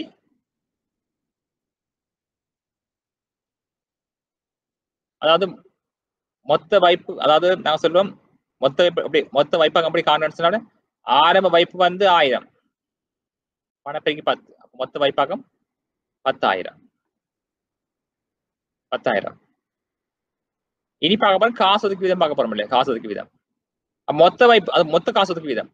மொத்த வைப்பாக்கம் பிள்ளைகள் 10,000, மொத்த வைப்பு 10,000, காசு ஒதுக்கு வீதம் 10 வீதம்.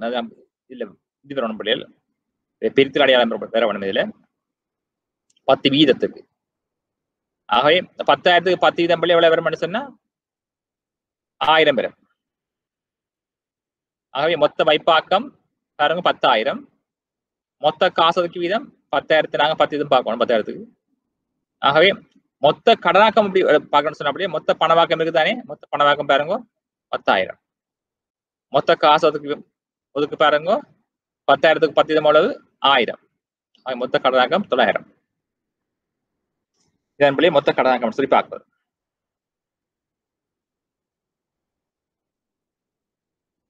கொஞ்சம் சற்று பாருங்கள்.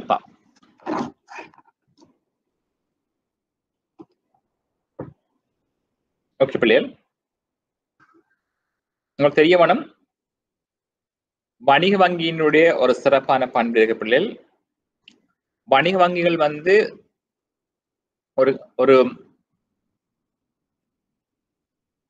ஒரு நடைமுறை கணக்கினை வெற்றிருக்கக்கூடிய ஒரு சிறப்பான பண்பினை கொண்டிருக்குது இந்த வணிக வங்கிகள். இந்த பண்பு வந்து சேமிப்பு வங்கி கிடையாது. எனவேதான் பிள்ளைகள் இந்த எல்லா வணிக வங்கிகளும் சேர்ந்து ஒரு கடனாக்கத்தை அல்லது பணவாக்கத்தை மேற்கொள்ளும். எவ்வாறு சொன்னா பிள்ளைகள், இந்த ஒரு வணிக வங்கிக்கு வருகின்ற ஆரம்ப வைப்பு பிள்ளைகள் அது இன்னும் ஒரு வங்கிக்கு கடனாக போய் சேரும். அப்ப அந்த வங்கிக்கு கடனாக போய் சேர்ந்த பிள்ளைகள் அது வந்து மற்ற வங்கிக்கு போய் வைப்பாக போய் சேரும். இப்படி ஒரு ஆரம்ப வாய்ப்பு பல மடங்கு வாய்ப்புகளை உருவாக்கும் பிள்ளைகள்.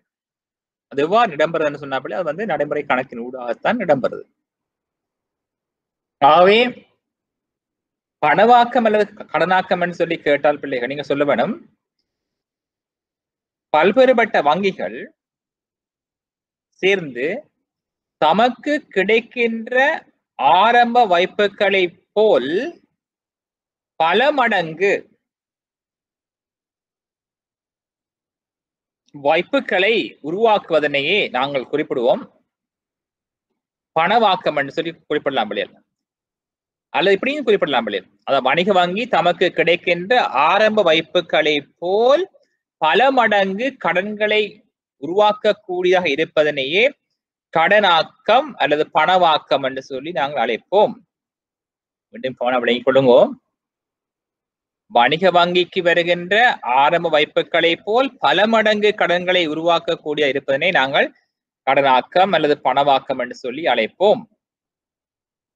இந்த கடனாக்கத்தின் அளவு எங்க தங்கி இருக்கும் என்று சொன்னால் அந்த வங்கியினுடைய காசொதுக்கி வீதத்தில் தங்கி இருக்கும் பிள்ளைகள். அந்த காசொதுக்கி வீதம் குறைவடைகின்ற பொழுது வங்கிகள் தமது கைகளில் வைத்திருக்க வேண்டிய பணத்தின் அளவும் குறைவடையும். அதிக பணத்தை வங்கி வச்சிருக்க வேண்டிய அவசியம் இல்லை. இவ்வாறு அதிக அளவு பணத்தை வச்சிருக்க வேண்டிய அவசியம் இல்லை என்று சொன்ன பிள்ளைகள் வங்கியினுடைய கடன் வழங்குகின்ற ஆற்றல் அதிகரிக்கும் பிள்ளைகள். ஏனென்று சொன்னால் ஒரு 10,000 ரூபாய் வங்கிக்கு ஒரு வாய்ப்பாக வருது என்று சொல்லி கருதுவோம். பொதுவாக 10,000 ரூபாய். இந்த 10,000 வந்து ஒரு 20% வங்கி காசொதுக்கி வீதமா வைத்திருத்தல் வேண்டும். 10,000 ரூபாய் வந்தா பிள்ளைகள் அப்ப 2,000 ரூபாய் 10,000க்கு வந்து 20% பிள்ளைகள் 2,000. 2,000 வந்து வங்கி காசாக வைத்திருக்க வேணும். மீதி 8,000 வந்து கடனாக கொடுக்கலாம். மாறாக பார்ப்போம். உதாரணம், வங்கிக்கு வருகின்ற வாய்ப்பு 1000. வங்கிக்கு வருகின்ற வாய்ப்பு வந்து 1000 சரிக்காது. இதுல 10% வந்து வங்கி காசாக வச்சிருக்க வேணும். அப்படி என்று சொன்னா வங்கிக்கு வருகின்ற ஆரம்ப வாய்ப்பு 1000, அதுல 10% வந்து 100. மீதியை கடனாக கொடுக்கலாம். மீதி கடன் எவ்வளவு போது 900 மாறுது. இப்ப வங்கி அறிவிக்குது, மத்திய வங்கி அறிவிக்குது, காசொதுக்கி வீதம் 5% அறிவிக்குது. அவ்வாறு அறிவித்தால் வங்கி வந்த வாய்ப்பு நாங்கள் 1000 கருதுவோம் பிள்ளைகள். அப்ப காசொதுக்கி வீதம் 5% என்று சொன்னால் 10,000க்கு 1000க்கு 5% எவ்வளவா இருக்கும்? வந்த வாய்ப்பு 1000, காசொதுக்கி வீதம் 5% என்று சொன்னால் இங்க 50 மாறும் பிள்ளைகள். அப்ப 1000க்கு 5% 50 ரூபாய். மீதி கடன் வழங்கக்கூடிய ஆற்றல் என்னவா இருக்கும்? 950 மாறும். இப்ப காசொதுக்கி வீதம் குறைவடைந்தால் கடன் வழங்குகின்ற ஆற்றல் அதிகரிக்கும். மாறாக காசொதுக்கி வீதம் அதிகரித்தால், காசொதுக்கி வீதம் அதிகரிக்கின்ற பொழுது வங்கிகள் வைத்திருக்க வேண்டிய பணத்தின் அளவு அதிகரிக்கும். எனவே கடன் வழங்குகின்ற ஆற்றல் குறையும்.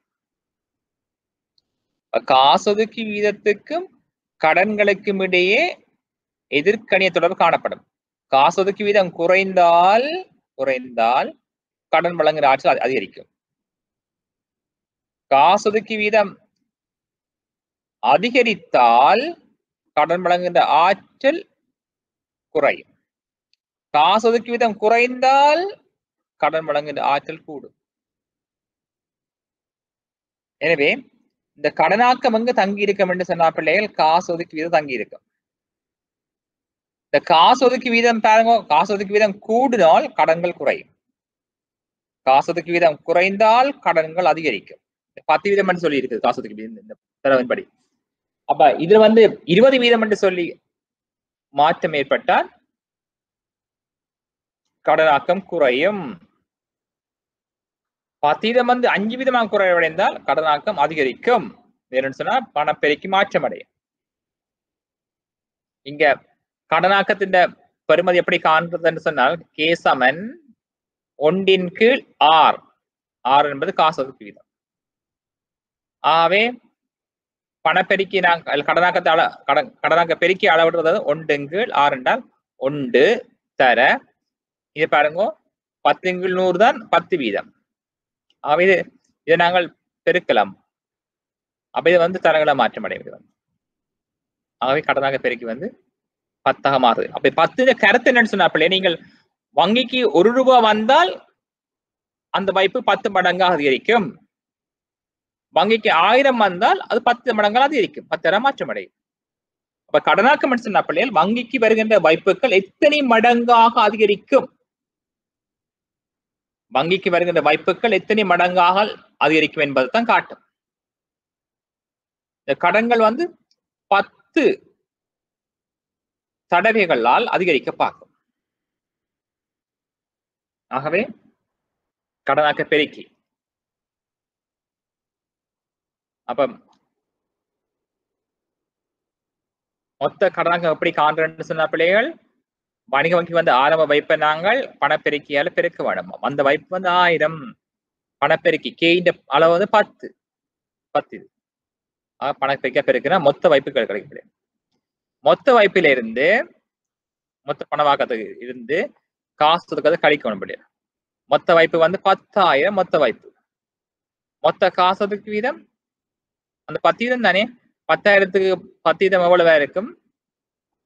1000 இருக்கும். ஆகவே இந்த வங்கியால சேர்ந்து உருவாக்கின மொத்த கடன் வந்து 900 பிள்ளைகள்.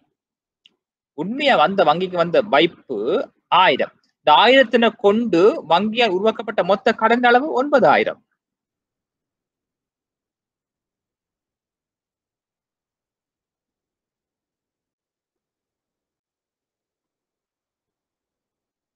ஆகவே இந்த வங்கி வந்து உருவாக்கிய மொத்த வைப்புக்கான பெறுமதி 9000. வங்கிக்கு வந்த வைப்பை விட அதிக அளவு கடன்களை அதிக கடன்களை இந்த வங்கி கொடுத்திருக்குது. மொத்த கடனாக்க பெறுமதி 9000 காணப்படுது.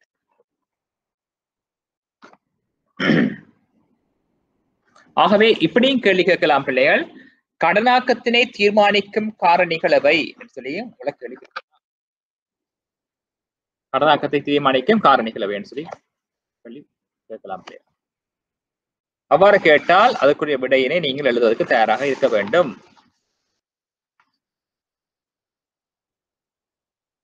ஆகவே கடனாக்கத்தை தீர்மானிக்கும் காரணம் சொல்லி உங்களுக்கு கேட்கப்பட்ட பிள்ளைகள் நீங்க சொல்லுவோம். முதலாவது வந்து வணிக வங்கியினுடைய பணத்தின் அளவு பிள்ளைகள். வணிக வங்கியின் பணத்தின் அளவு. வணிக வங்கியின் பணத்தின் அளவு அதிகரிக்கின்ற பொழுது நாட்டில கடனாக்கம் அதிகரிக்கும். நாட்டில வந்து கடன் அதிகரிக்கும். அதாவது வணிக வங்கியின் கையில் உள்ள பணத்தின் அளவு கூடுதல் பிள்ளைகள், வணிக வங்கி தான் வழங்கி இருக்கின்ற கடன்களின் அளவு கூடும். வணிக வங்கியின் கையில பணம் இருக்கின்ற பொழுது நாட்டில கடனாக்கம் அதிகரிக்க பார்க்கும். இரண்டாவது சொல்லலாம் பிள்ளைகள், வணிக வங்கியின் காசு ஒதுக்கி வீதம். வணிக வங்கியின் காசு ஒதுக்கி வீதம், அதாவது வணிக வங்கி தனக்கு கிடைக்கிற வைப்புகள்ல வந்து எவ்வளவு சதவீதத்தை வந்து வங்கியில் வைத்திருக்க வேண்டும், காசு ஒதுக்கி வீதம். அதே போல மத்திய வங்கியால அறிவிக்கப்படுகின்ற அல்லது தீர்மானிக்கப்படுகின்ற சட்டப்படியான ஒதுக்கி வீதங்கள். சட்டப்படியான ஒதுக்கி வீதங்கள். அடுத்தது மத்திய வணிக வங்கிக்கு வருகின்ற ஆரம்ப வைப்புகளின் அளவு பிள்ளைகள். மேலும் மத்திய வங்கியினால மேற்கொள்ளப்படுகின்ற மற்றும் சட்ட கட்டுப்பாடுகள் அல்லது கடன் கட்டுப்பாடுகள். மேலும் பிள்ளைகள் இந்த வணிக வங்கியில காணப்படுகின்ற மேலதிக வாய்ப்புகள். மேலும் மக்களின் இந்த கடன் பெறுவதற்கான விருப்பம் அல்லது ஆற்றல், வாடிக்கையாளர் வங்கி பழக்க வழக்கம், இது சந்தையின் வளர்ச்சி, வணிக வங்கியின் எண்ணிக்கை போன்ற வந்து கடனாக்கத்தை தீர்மானிக்கின்ற காரணி என்று சொல்லி அழைக்கலாம். மிக பிரதானமான காரணிகள் கவனிக்க வேண்டும். கடனாக்க தீர்மானிக்கும் காரணம் என்று சொல்லி உங்களை கேட்டால் மிக பிரதானமான சொல்லுவோம் நீங்கள் வணிக வங்கியிடம் உள்ள பணத்தினுடைய அளவு, அல்லது வணிக வங்கிகள் காணப்படுகின்ற வைப்புகளின் அளவு, காசு ஒதுக்கு வீதம், மத்திய வங்கியின கடன் கட்டுப்பாட்டு நடவடிக்கைகள், வணிக வங்கியில் காணப்படுகின்ற மிகை ஒதுக்கங்கள், மற்றது வந்து பிள்ளைகள் வணிக வங்கியினால் வழங்கப்படுகின்ற கடன்களின் அளவு அல்லது வங்கியால் வழங்கப்பட இருக்கின்ற கடன் அளவு, மற்றது அந்த கடன் பெறுவதற்கான விருப்பம், வாடிக்கையாளர் வங்கி பழக்க வழக்கம், நிதிச்சந்தையின் வளர்ச்சி, வங்கிகளின் எண்ணிக்கை போன்றவற்றை நாங்கள் வந்து குறிப்பிடலாம் பிள்ளைகள். ஆகவே இது வந்து மிகவும் பிரதானமான விடயம் பிள்ளைகள்.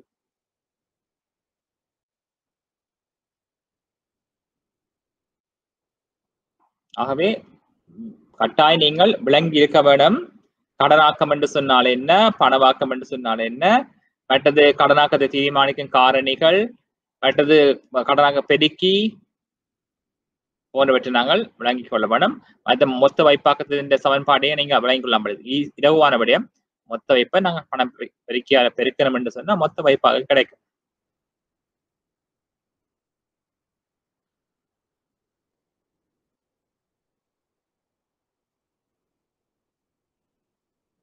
மிக முக்கியமான விடயம் இது.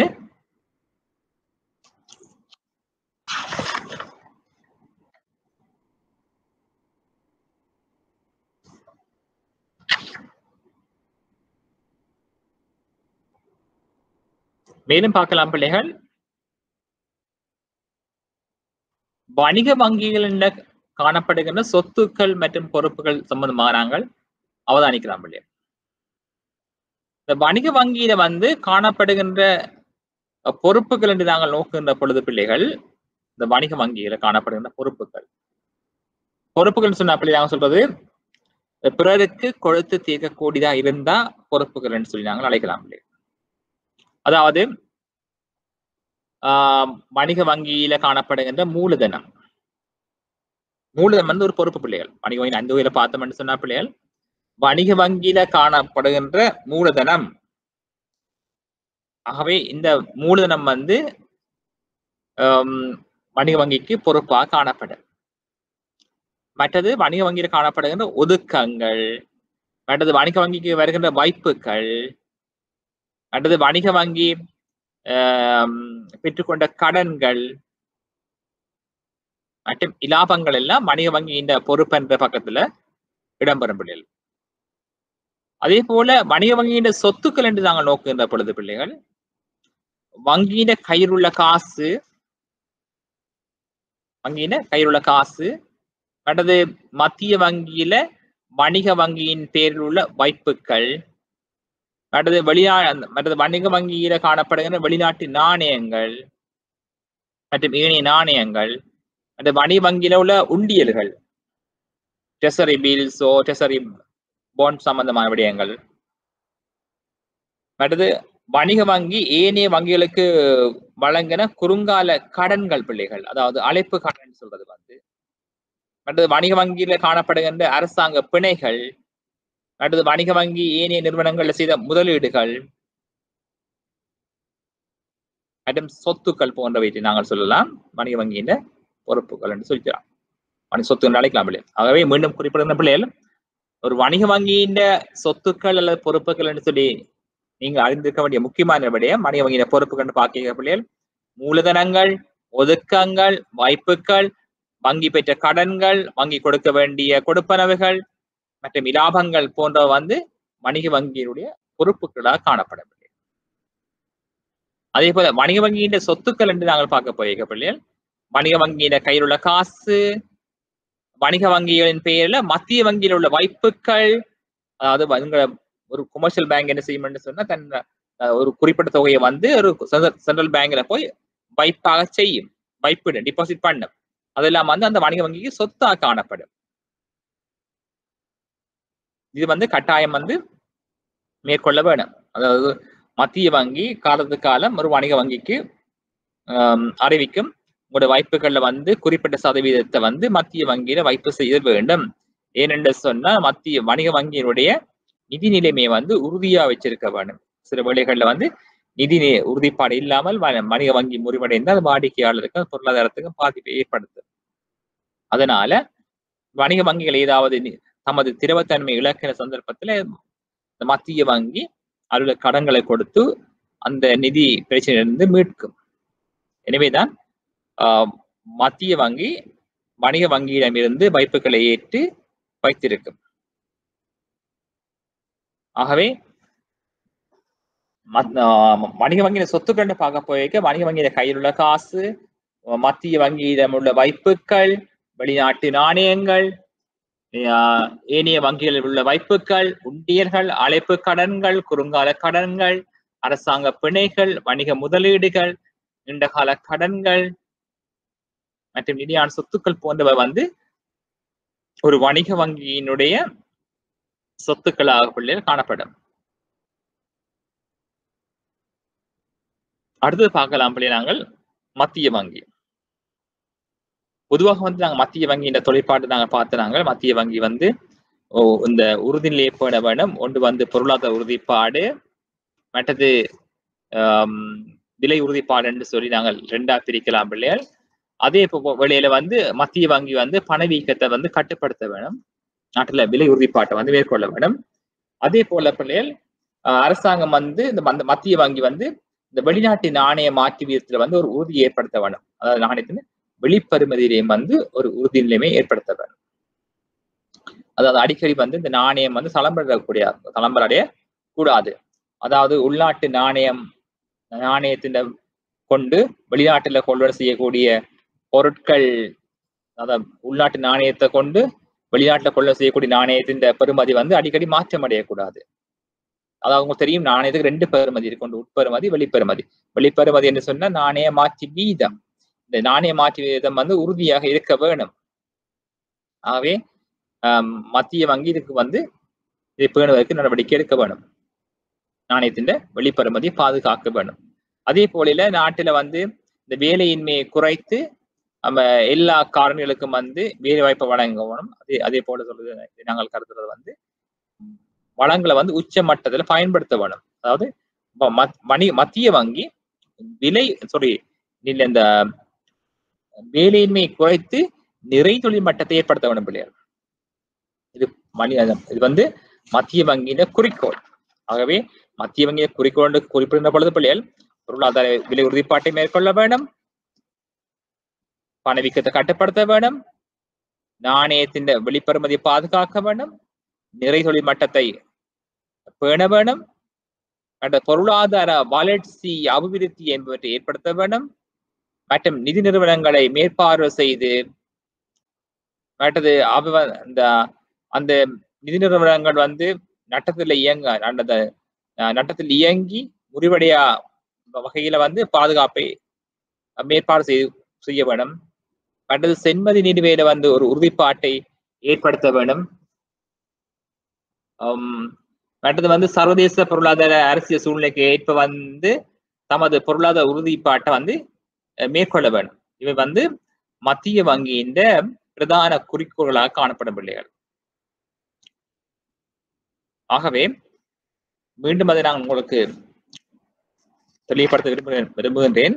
மத்திய வங்கியில குறிக்கோள் கேட்டா பிள்ளை எனக்கு சொல்லணும், விலை இந்த பொருளாதார உறுதிப்பாடு, விலை உறுதிப்பாடு, பணவீக்கத்தை கட்டுப்படுத்த வேணும், மற்றது நாணயத்தின் வெளிப்பெறுமதியை பாதுகாக்க வேணும், நிறைதல் மட்டத்தை ஏற்படுத்த வேணும், பொருளாதார வளர்ச்சி அபிவிருத்தி ஏற்படுத்த வேணும், மற்றது வந்து ஏனைய நிதி நிறுவனங்களை வந்து மேற்பார்வை செய்ய வேணும், சென்மதி நிலுவை உறுதிப்பாட்டை ஏற்படுத்த வேணும், அந்த சர்வதேச பொருளாதார கொள்கைகளுக்கு ஏற்ப அரசாங்கம் தனது பொருளாதார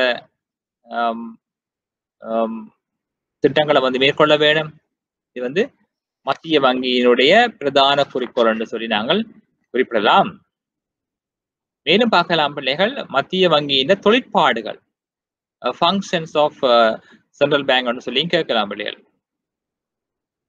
மத்திய வங்கிக்கு சிறப்பான ஒரு பண்பு இருக்கு பிள்ளைகள், மத்திய வங்கி மாத்திரம்தான் நாணயத்தை அச்சிட்டு வெளியீடு செய்யலாம் பிள்ளைகள். ஆகவே மத்திய வங்கிக்கு ஒரு தனி சிறப்பு இருக்குது. மத்திய வங்கி தான் நாணயங்களை வந்து அச்சிட்டு வெளியீடு செய்வதற்கான உரிமையினை கொண்டிருக்கின்றது. மேலும் இந்த மத்திய வங்கி என்ன செய்யும் என்று சொன்னால், இந்த வங்கிகளுக்கெல்லாம் ஒரு வங்கியாக செயற்படும்படியார். அதாவது வங்கிகளுக்கு எல்லாமே தலைமை வங்கியாக வந்து இந்த மத்திய வங்கி செயற்படும். மூன்றாவது சொல்லாம் பிள்ளைகள், இந்த மத்திய வங்கி தான் பிள்ளைகள் அரசாங்கத்தின் ஒரு வங்கியாக தொழிற்படும் பிள்ளைகள். அரசாங்கத்தின் வங்கியாக தொழிற்படும் சொல்லி அழைக்கலாம். இதுவரை சொல்லலாம், நாணய கொள்கை, பணக்கொள்கை போன்றவற்றை நடைமுறைப்படுத்தவும் இந்த மத்திய வங்கி உதவுது பிள்ளைகள்.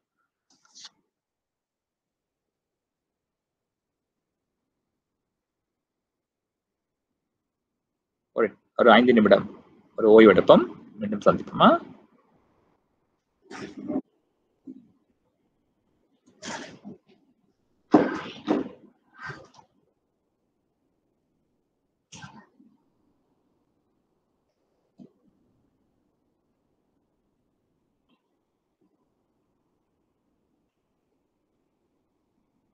ஓகே பிள்ளை, நல்லது.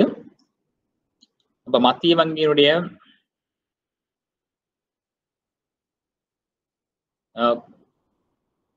குறிக்கோள் அல்லது தொழிற்பாடு. மத்திய வங்கியில தொழிற்பாடு என்று கேட்டார் பிள்ளைகள், மிக பிரதானமான தொழிற்பாடு இருக்குது, நாணயத்தை வந்து வெளியீடு செய்யறது. உங்களுக்கு தெரியும், மத்திய வங்கி மாத்திரம்தான் பிள்ளைகள் இந்த நாணயத்தை வந்து அச்சிட்டு வெளியீடு செய்வதற்கான உரிமையினை கொண்டிருக்கும். வேற எந்த நிறுவனம் வந்து நாணயத்தை வெளியீடு செய்ய முடியாது. ஆகவே இலங்கையில வந்து இலங்கை நாணயத்தை வந்து வெளியீடு செய்வதற்கான அனைத்து உரிமைகளையும் கொண்ட வங்கி வந்து இலங்கை மத்திய வங்கி. இந்த இலங்கை மத்திய வங்கி இலங்கை தங்களோட இலங்கை மத்திய வங்கியில காணப்படுகின்ற சொத்து மட்டங்களை அடிப்படையாக கொண்டு இந்த நாணயத்தை வந்து அச்சிட்டு வெளியீடு செய்யும். அப்ப உங்களுக்கு தெரியும், அந்த நாணயத்தின் பண்புகள் தெரியும் உங்களுக்கு. அப்ப இந்த நாணய வெளியீடானது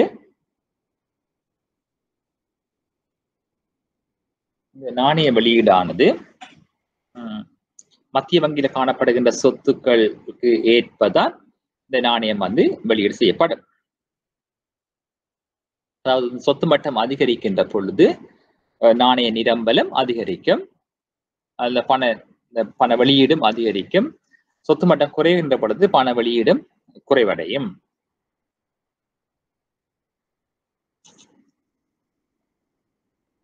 அதே போல அந்த மத்திய வங்கி என்னவா இருக்கும் செயற்படும் சொன்னா பிள்ளைகள், இந்த எல்லா வங்கிகளுக்கும் வங்கியா தொழிற்படும், அதாவது வங்கிகளின் வங்கியா தொழிற்படும் சொல்லி அழைக்கலாம் பிள்ளைகள். மத்திய வங்கி வந்து ஏனைய வங்கிகளுக்கெல்லாம் வங்கியா தொழிற்படும். அந்த கருத்து என்னவென்று சொன்னா பிள்ளைகள், இந்த மத்திய வங்கி வந்து ஏனைய வணிக வங்கிகளுக்கு அல்லது ஏனைய வங்கிகளுடைய வாய்ப்புகளை பெற்றுக்கொள்ளும் பிள்ளைகள், வாய்ப்புகளை ஏற்கும். அதே போல அந்த நிறுவனங்களுக்கு கடன்களையும் வழங்கும். அவ்வாறான செயற்பாட்டை மேற்கொள்வதால் தான் பிள்ளைகள் வங்கிகள் வங்கியா தொழிற்படுது. அதாவது இந்த வணிக வங்கிகள் தாங்கள் திரட்டுகின்ற வாய்ப்புகள்ல குறிப்பிட்ட பகுதியை வந்து இந்த மத்திய வங்கியில வந்து அந்த சட்டப்படியான ஒதுக்கி வீதம் என்ற அடிப்படையில வந்து வங்கிகள் வைப்பு செய்ய வேண்டும். அது சட்ட சொல்றது ரிக்வெஸ்ட் ரிசர்வ் ரேஷியோன்னு சொல்லி அழைப்பின பிள்ளைகள். அது சட்டப்படியான ஒதுக்கி வீதம் அப்படின்னு சொன்னால் வணிக வங்கிக்கு வருகின்ற ஆரம்ப வைப்புகள்ல குறிப்பிட்ட சதவீதத்தை வணிக வங்கிகள் மத்திய வங்கி வைப்பு செய்ய வேண்டும். அது கட்டாயம் இருக்கும். அதே போல அந்த வணிக வங்கிகள் தமது திரவத்தன்மை இழக்கின்ற பொழுது அல்லது நிதி நெருக்கடியினை ஏற்படுகின்ற பொழுது மத்திய வங்கி அந்த வணிக வங்கிகளுக்கு கடன்களை வழங்கி உதவும் பிள்ளைகள். அதே நேரத்தில் வந்து இந்த வணிக வங்கிகளுக்கு வந்து அந்த புதிய தொழில்நுட்பங்கள் மற்றும் ஆலோசனைகளை வழங்கும். அடுத்து வந்து வணிக வங்கியின் கடனாக்கத்தை வந்து இந்த மத்திய வங்கி கட்டுப்படுத்தும் பிள்ளைகள். அடுத்தது வணிக வங்கிகளின் மிக ஒதுக்கம் சம்பந்தமான விடயங்களை இது மேற்பார்வை செய்யும். அதே போல பிள்ளைகள் இந்த மத்திய வங்கி என்ன செயற்படுதுன்னு சொன்னால் அரசாங்கத்தின் வங்கியாக தொழிற்படுத்தும் பிள்ளைகள். இப்ப அரசாங்கத்தின் சார்பாக செயற்படுகின்ற வங்கி இந்த மத்திய வங்கியத்தான் காணப்படும். அதாவது இந்த அரசாங்கத்தின் கடன் கட்டுப்பாடு நடவடிக்கைகள், மற்றது இந்த பொருளாதார மந்தம் காணப்படுகின்ற பொழுது அதுக்கு கடன்களை வழங்கி உதவுதல், மற்றது அரசாங்கத்துக்கு கடன்களை வழங்குதல், அரசாங்கத்தின் சார்பில வந்து திரைசேரி உண்டியல்களை விற்பனை செய்தல், வெளிநாட்டு நிறுவனங்களுடன் மேற்கொள்கிற கொடுக்கல் வாங்கலும் போது அரசாங்கத்தின் முகவராக செயற்படுதல், மற்றும் பொது படுகடன்களை முகாமைத்துவம் செய்தல் போன்றவற்றை வந்து இந்த அரசாங்கம், இந்த மத்திய வங்கி அரசாங்கத்தின் வங்கி ஆக தொழிற்படுகின்றது. மற்றது நாணய கொள்கை, இந்த பணக்கொள்கை போன்றவற்றை வந்து இந்த மத்திய வங்கி தான் மேற்பார்வை செய்தல், நடைமுறைப்படுத்தல், கட்டுப்படுத்தல் சொல்லி அழைக்கலாம் பிள்ளைகள். அதாவது மத்திய வங்கி இந்த பல்வேறு முறைகளை பயன்படுத்தி வட்டி வீதங்கள், காசொதுக்கி வீதம் போன்றவற்றை மாற்றி அமைப்பதன் ஊடாக நாட்டில பண நிரம்பல், இந்த பணக்கொள்கையை வந்து இந்த கட்டுப்படுத்துகின்றது. அது எவ்வாறு மத்திய வங்கி பின்பற்றுகின்ற கடன் கட்டுப்பாடு நடவடிக்கை நாங்கள் நோக்குகின்ற பொழுது பிள்ளைகள் சட்டப்படியான ஒதுக்கி வீதத்தை நாங்கள் அந்த மத்திய வங்கி நடைமுறைப்படுத்தும் அல்லது மாற்றி அமைக்கும் சட்டப்படியான ஒதுக்கி வீதம். சட்டப்படியான ஒதுக்கி வீதம் என்று சொன்ன பிள்ளைகள் வணிக வங்கிக்கு வருகின்ற வைப்புகளில வந்து குறிப்பிட்ட சதவீதத்தை வணிக வங்கி மத்திய வங்கி வைப்பிட வேணும். அதே போல காசு ஒதுக்கி வீதம் சொன்னா வணிக வங்கிக்கு வருகின்ற வாய்ப்புகள்ல குறிப்பிட்ட சதவீதத்தை வந்து வணிக வங்கி தன் வங்கியிலேயே காசா வச்சிருக்க வேணும்.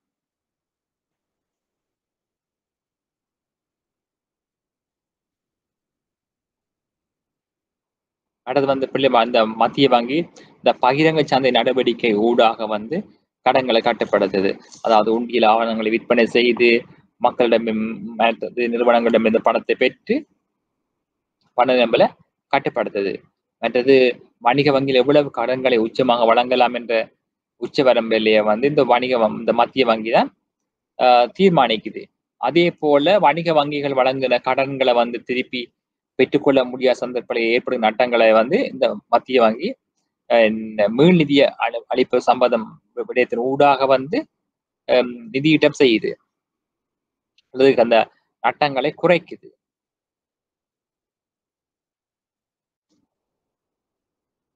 மற்றும் இந்த நாணய மாற்றி வீதங்களை வந்து தீர்மானிக்கிறதுக்கு, மற்றது நாணய மாற்றி வீதங்களை மாற்றி அமைக்கிறதுக்கு போன்ற நடவடிக்கைகளை வந்து மத்திய வங்கி செயற்படுவதாக காணப்படும் பிள்ளைகள்.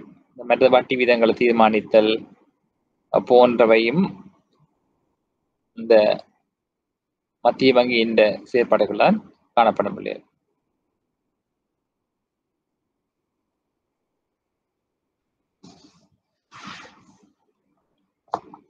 மேலும் பிள்ளை இந்த மத்திய வங்கி என்ன செய்யுதுன்னு சொன்னா பிள்ளை இந்த கடன்களை கட்டுப்படுத்துறதுக்கு இந்த பிரதானமா 2 வகையான கருவியை வந்து அல்லது முறையை வந்து மத்திய வங்கி பின்பற்றுது பிள்ளைகள். ஒன்று சொல்றது வந்து பிள்ளைகள் தொகை கடன் கட்டுப்பாடு, மற்றது தெரிவு கடன் கட்டுப்பாடு என்று சொல்லி கட்டுப்பாடுகளை வந்து இந்த மத்திய வங்கி மேற்கொள்ளுது. அதாவது இந்த மத்திய வங்கியின் கடன் கட்டுப்பாடு நடவடிக்கையில மிக பிரதானமானது தொகை கடன் கட்டுப்பாடு. தொகை கடன் கட்டுப்பாடு என்று சொன்னா பிள்ளைகள் இந்த மத்திய வங்கி வந்து கடன்களை கட்டுப்படுத்துகின்ற பொழுது ஒட்டுமொத்த ரீதியான ஒட்டுமொத்த ரீதியின் அடிப்படையில வந்து கடன்களை கட்டுப்படுத்துறது நாங்கள் தொகை கடன் கட்டுப்பாடு என்று சொல்லி நாங்கள் அழைக்கலாம். அதாவது தொகை கடன் கட்டுப்பாடுன்னு சொன்னாலே மத்திய வங்கி அந்த வணிக வங்கியின் கடன்களை இந்த மொத்த அளவு ரீதியில வந்து கட்டுப்படுத்துறது நாங்க சொல்றது வந்து தொகை கடன் கட்டுப்பாடு என்று சொல்லி நாங்க அழைக்கலாம் பிள்ளைகள். அப்ப இதுக்கு பயன்படுத்துகின்ற முறைகள் தான் பிள்ளைகள் சொல்றது வங்கி வீதம் என்று சொல்லுவோம், பேங்க் ரேட் என்று சொல்லி அழைக்கப்படும். என்னென்னு சொல்லி அழைக்கலாம் பிள்ளைகள், இந்த சட்டப்படியான ஒதுக்கி வீதம் அடுத்தது பகிரங்க சந்தை நடவடிக்கை என்று சொல்லி பிரதானமான விடயங்கள் இருக்குது. அதாவது தொகை கடன் கட்டுப்பாடுகள்ல வர்ற விடயங்கள் வந்து வங்கி வீதம், சட்டப்படியான ஒதுக்கி வீதம், அதாவது காசு ஒதுக்கி வீதம், அடுத்தது பகிரங்க சந்தை நடவடிக்கை போன்ற வந்து தொகை கடன் கட்டுப்பாடுன்னு சொல்லி அழைக்கலாம் பிள்ளைகள். அது தெரிவு செய்யாமல் ஒட்டுமொத்த ரீதி அடிப்படையில வந்து கடன்களை வந்து கட்டுப்படுத்தும் நடவடிக்கை நாங்க சொல்றது தொகை கடன் கட்டுப்பாட்டு நடவடிக்கை.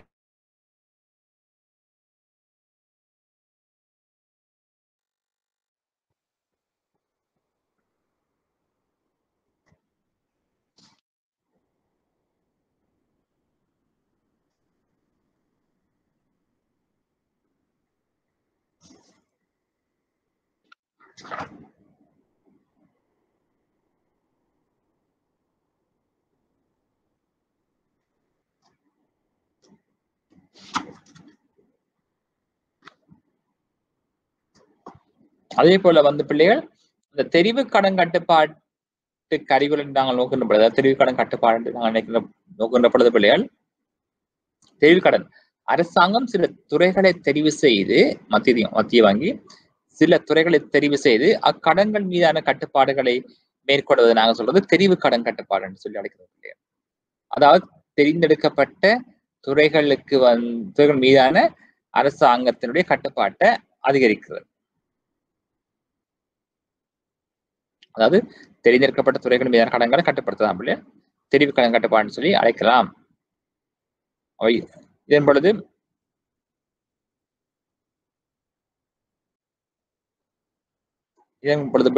அந்த மத்திய வங்கி வணிக வங்கிகளுக்கு பல்வேறுபட்ட ஆலோசனைகளை வழங்கும்.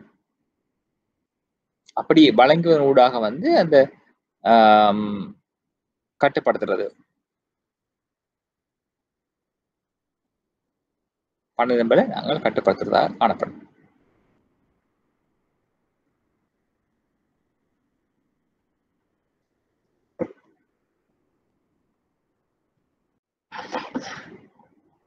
ஒரு சிறிய ஒரு ஓய்வினை நாங்கள் எடுப்போம். 5 நிமிடம்.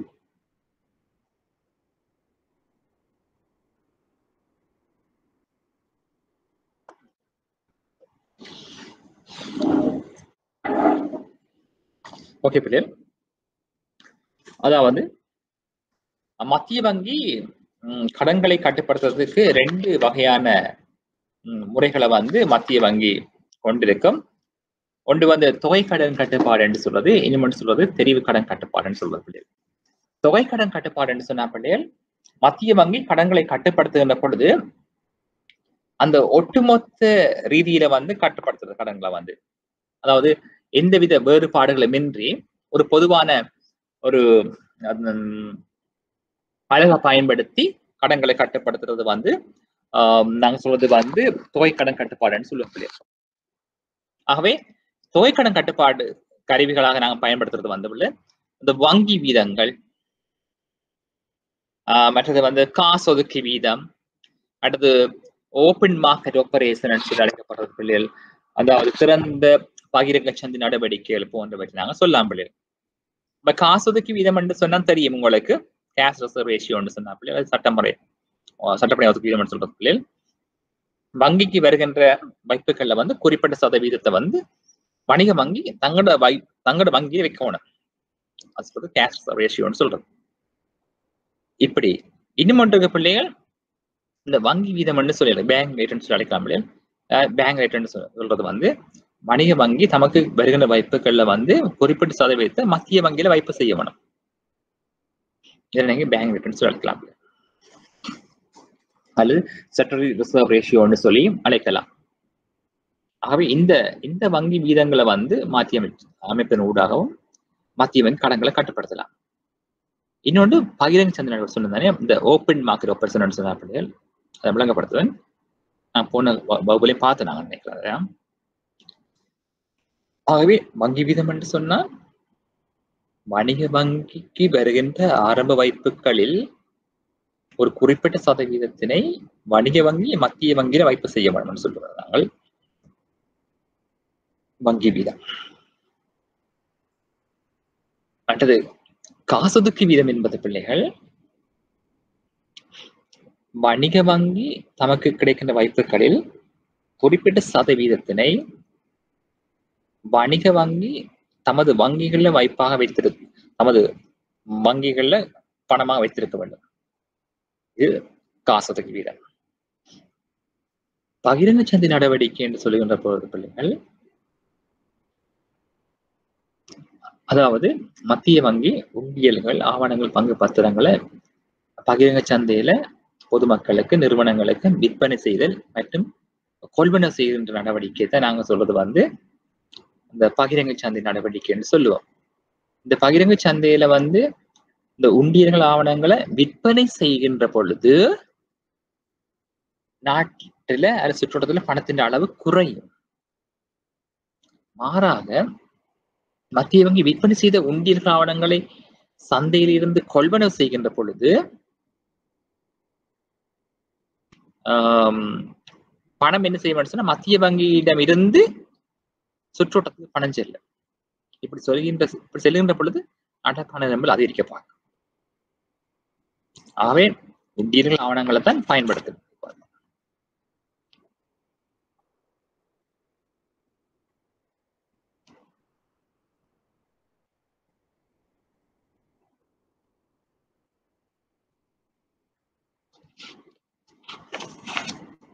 அடுத்து நாங்க பார்க்க போறோம் பிள்ளைகள்,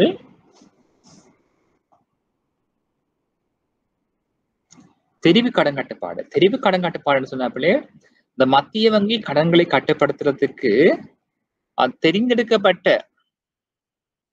கருவிகளை பயன்படுத்தும் என்று சொன்னா நாங்க சொல்றது தெரிவு கடன் கட்டுப்பாடு. அதாவது மத்திய வங்கி குறிப்பிட்ட துறைகள் மீதான கட்டுப்பாடுகளை மேற்கொள்ள ஊடாக வந்து கடன்களை கட்டுப்படுத்துறது சொல்றாங்க தெரிவு கடன் கட்டுப்பாடு என்று சொல்லி அழைக்கலாம். அப்ப தெரிவு கடன் கட்டுப்பாடு கருவிகளாக நாங்கள் எவற்றினை கருதுவோம் என்று சொன்னார் பிள்ளைகள். அதாவது மத்திய வங்கி ஆலோசனை வழங்கும் அந்த வணிக வங்கிகளுக்கு அதாவது நீங்கள் அந்த உற்பத்தி துறை அல்லது முதலீட்டு துறை தவிர இந்த ஏனைய துறைகள் மீதான கடன்களை நீங்கள் கட்டுப்படுத்த வேண்டும் அல்லது குறைக்க வேண்டும் என்று சொல்லும். அல்லது வட்டி வீதங்களை வந்து இந்த கடன்களோட தன்மைக்கு ஏற்ப மாற்றி அமைக்கணும்னு சொல்லும். அத மக்கள் வந்து நுகர்வு தேவைக்காக கடன் பண்ணாங்கன்னா கூடிய வட்டியை விதிக்க சொல்லியும். மற்றது வந்து அந்த வணிக வங்கிகள் வழங்குகின்ற கடன்கள் தொடர்பாக மீள் நிதியிட்டம் வசதி தொடர்பாக மத்திய வங்கி அறிவித்தல்களை வழங்கும். அடுத்தது மத்திய வங்கி வணிக வங்கிகளுக்கு ஆலோசனைகள் அல்லது நல்வழிப்படுத்தல் நடவடிக்கைகளை வழங்கும். அடுத்து திரவ சொத்து ஒதுக்கீடுகள் சம்பந்தமாக மாற்றி அமைக்கும், எல்லைகளை தீர்மானிக்கும், மற்றது கடன்களை மற்றது கட்டுப்படுத்துவதற்கான நடவடிக்கைகளை மேற்கொள்ளும். அடுத்தது நேரடியாகவும் மத்திய வங்கி வணிக வங்கி என்ற கடன் கட்டுப்பாட்டுல தலையீடு செய்யும். ஆகவே உங்களுக்கு தெரியும், நாங்க பார்த்த நாங்கள் வணிக வங்கியினுடைய ஒரு பண்பு இருக்குது. வணிக வங்கிகள் கடனாக்கத்தை மேற்கொள்ளும் என்று பார்த்த நாங்க பிள்ளைய கடனாக்கத்தை மேற்கொள்ளும் என்று சொன்னாங்க பார்த்த நாங்களே. ஆகவே உங்களிடம் கேட்கலாம் பிள்ளைகள், வணிக வங்கிகளின் கடனாக்கத்தை தீர்மானிக்கின்ற காரணிகள் என்று சொல்லி கேட்கலாம் பிள்ளைகள். அதாவது வணிக வங்கியின் கடனாக்கத்தை தீர்மானிக்கும் காரணிகள். ஆகவே வணிக வங்கியின் கடனாக்கத்தை தீர்மானிக்கும் காரணிகள் சொல்லி கேட்டாங்க. இங்க பாருங்க, இந்த சமன்பாட்டிலேயே வணிக வங்கிக்கு வந்த ஆரம்ப வைப்பு எவ்வளவுன்னு சொன்னா உங்களுக்கு தெரியும், 1000 வந்தது. வணிக வந்த வைப்பு வந்து 1000. அந்த காசு ஒதுக்கி வீதம் வந்து 10%. அப்ப உங்களுக்கு தெரியும் கடனாக்கம் வந்து 10,000, கடனாக்கம் 9,000, மொத்த பணவாக்கம் 10,000. அப்ப 1000 ரூபாய் ஆரம்ப வைப்பு கடைசியா 10,000 ரூபாய் மொத்த வைப்பா மாற்றம் அடையுது. 1000 ரூபாய் ஆரம்ப வைப்பு மொத்த பணவாக்கமாக 10,000 மாற்றம் அடையுது, மொத்த வைப்பாக்கம். பாருங்க இத்தனை மடங்கு கூடி இருக்குது. 1000 ரூபாய் தான் அந்த வைப்பு. அப்ப 1000 ரூபாய் 10 மடங்கால அதிகரிச்சிருக்குது. காரணம் என்னது? 10 மடங்கு அதிகரிப்ப காரணம் என்னன்னு சொன்னால் அதனுடைய காசு ஒதுக்கி வீதம். காசு ஒதுக்கி வீதம் மாற மாற இந்த கடனாக்க பெருக்கி மாற்றம் அடையும். அதே வேளையில நாங்க பார்த்தோம்னு சொன்னா இந்த கடனாக்கத்தை தீர்மானிக்கும் காரணிகள் பார்க்கக்கூடிய நாங்க சொல்றது வணிக வங்கியின் காசு ஒதுக்கி வீதம், காசு ஒதுக்கி வீதங்களும் இந்த கடனாக்கத்தை தீர்மானிக்கும். மற்றது கடனாக்கத்துக்கான கேள்விகள், சந்தையில கடனுக்கு ஏற்படுகின்ற கேள்விகள். மற்றது வங்கிகளினுடைய கடன் கட்டுப்பாட்டு நடவடிக்கைகள். மற்றது வங்கி வீதம், எவ்வளவு பணத்தை வணிக வங்கி மத்திய வைக்கணும்னு சொல்றது அந்த வங்கி வீதம். மற்றது வங்கிகளின் எண்ணிக்கை, நிதி சந்தையின் வளர்ச்சி, பகிரங்க சந்தை நடவடிக்கை, வங்கிகளுக்கு வருகின்ற வைப்புகளின் அளவு, வர்த்தக வங்கிகளின் மிக ஒதுக்கங்கள் போன்ற வந்து இந்த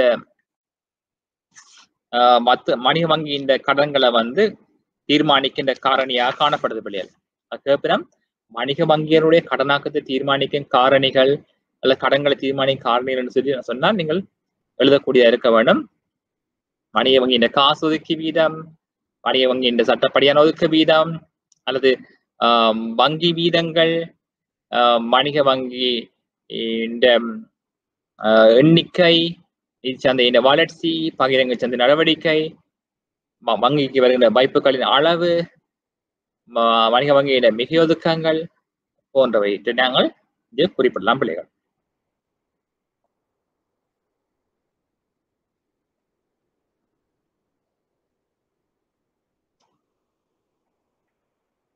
மேலும் பார்க்கலாம் பிள்ளை, நாங்கள் இனி பார்க்கலாம் இந்த வங்கி அல்லாத நிதி நிறுவனங்கள் பார்க்கலாம். வங்கி அல்லாத நிதி நிறுவனங்கள், இந்த வங்கி அல்லாத நிதி நிறுவனங்கள் சொல்லி பார்க்க பிள்ளைகள் நான் பேங்கிங் ஃபைனான்சியல் இன்ஸ்டிடியூஷன் பார்க்கலாம். நான் பேங்கிங் ஃபைனான்சியல் இன்ஸ்டிடியூஷன் பார்க்க போய் பிள்ளைகள், அந்த இவை வந்து நிதி சந்தையில காணப்படுகின்ற வங்கி அல்லாத நிறுவனங்களா காணப்படும் பிள்ளைகள். ஆனா நிதி சந்தையில இருக்கும், ஆனா இவற்றை வங்கி என்று சொல்லி அழைக்கிறது இல்லை.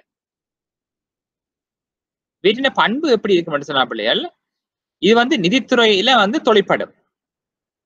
அடுத்து வந்து இவ வந்து இந்த மத்திய வங்கியின் மேற்பார்வையின் கீழே தான் பிள்ளைகள் இயங்கும். அடுத்து வந்து இந்த நிறுவனங்கள் வைப்புகளை ஏற்கும் மற்றும் கடன்களையும் வழங்கும். ஆனால் அந்த நடைமுறை கணக்க வந்து இவர்களால மேற்கொள்ள முடியாது. இதனால வந்து வங்கி மேலதிக பற்று வசதிகளை வழங்க முடியாது. நடைமுறை கணக்கினை உருவாக்க முடியாது.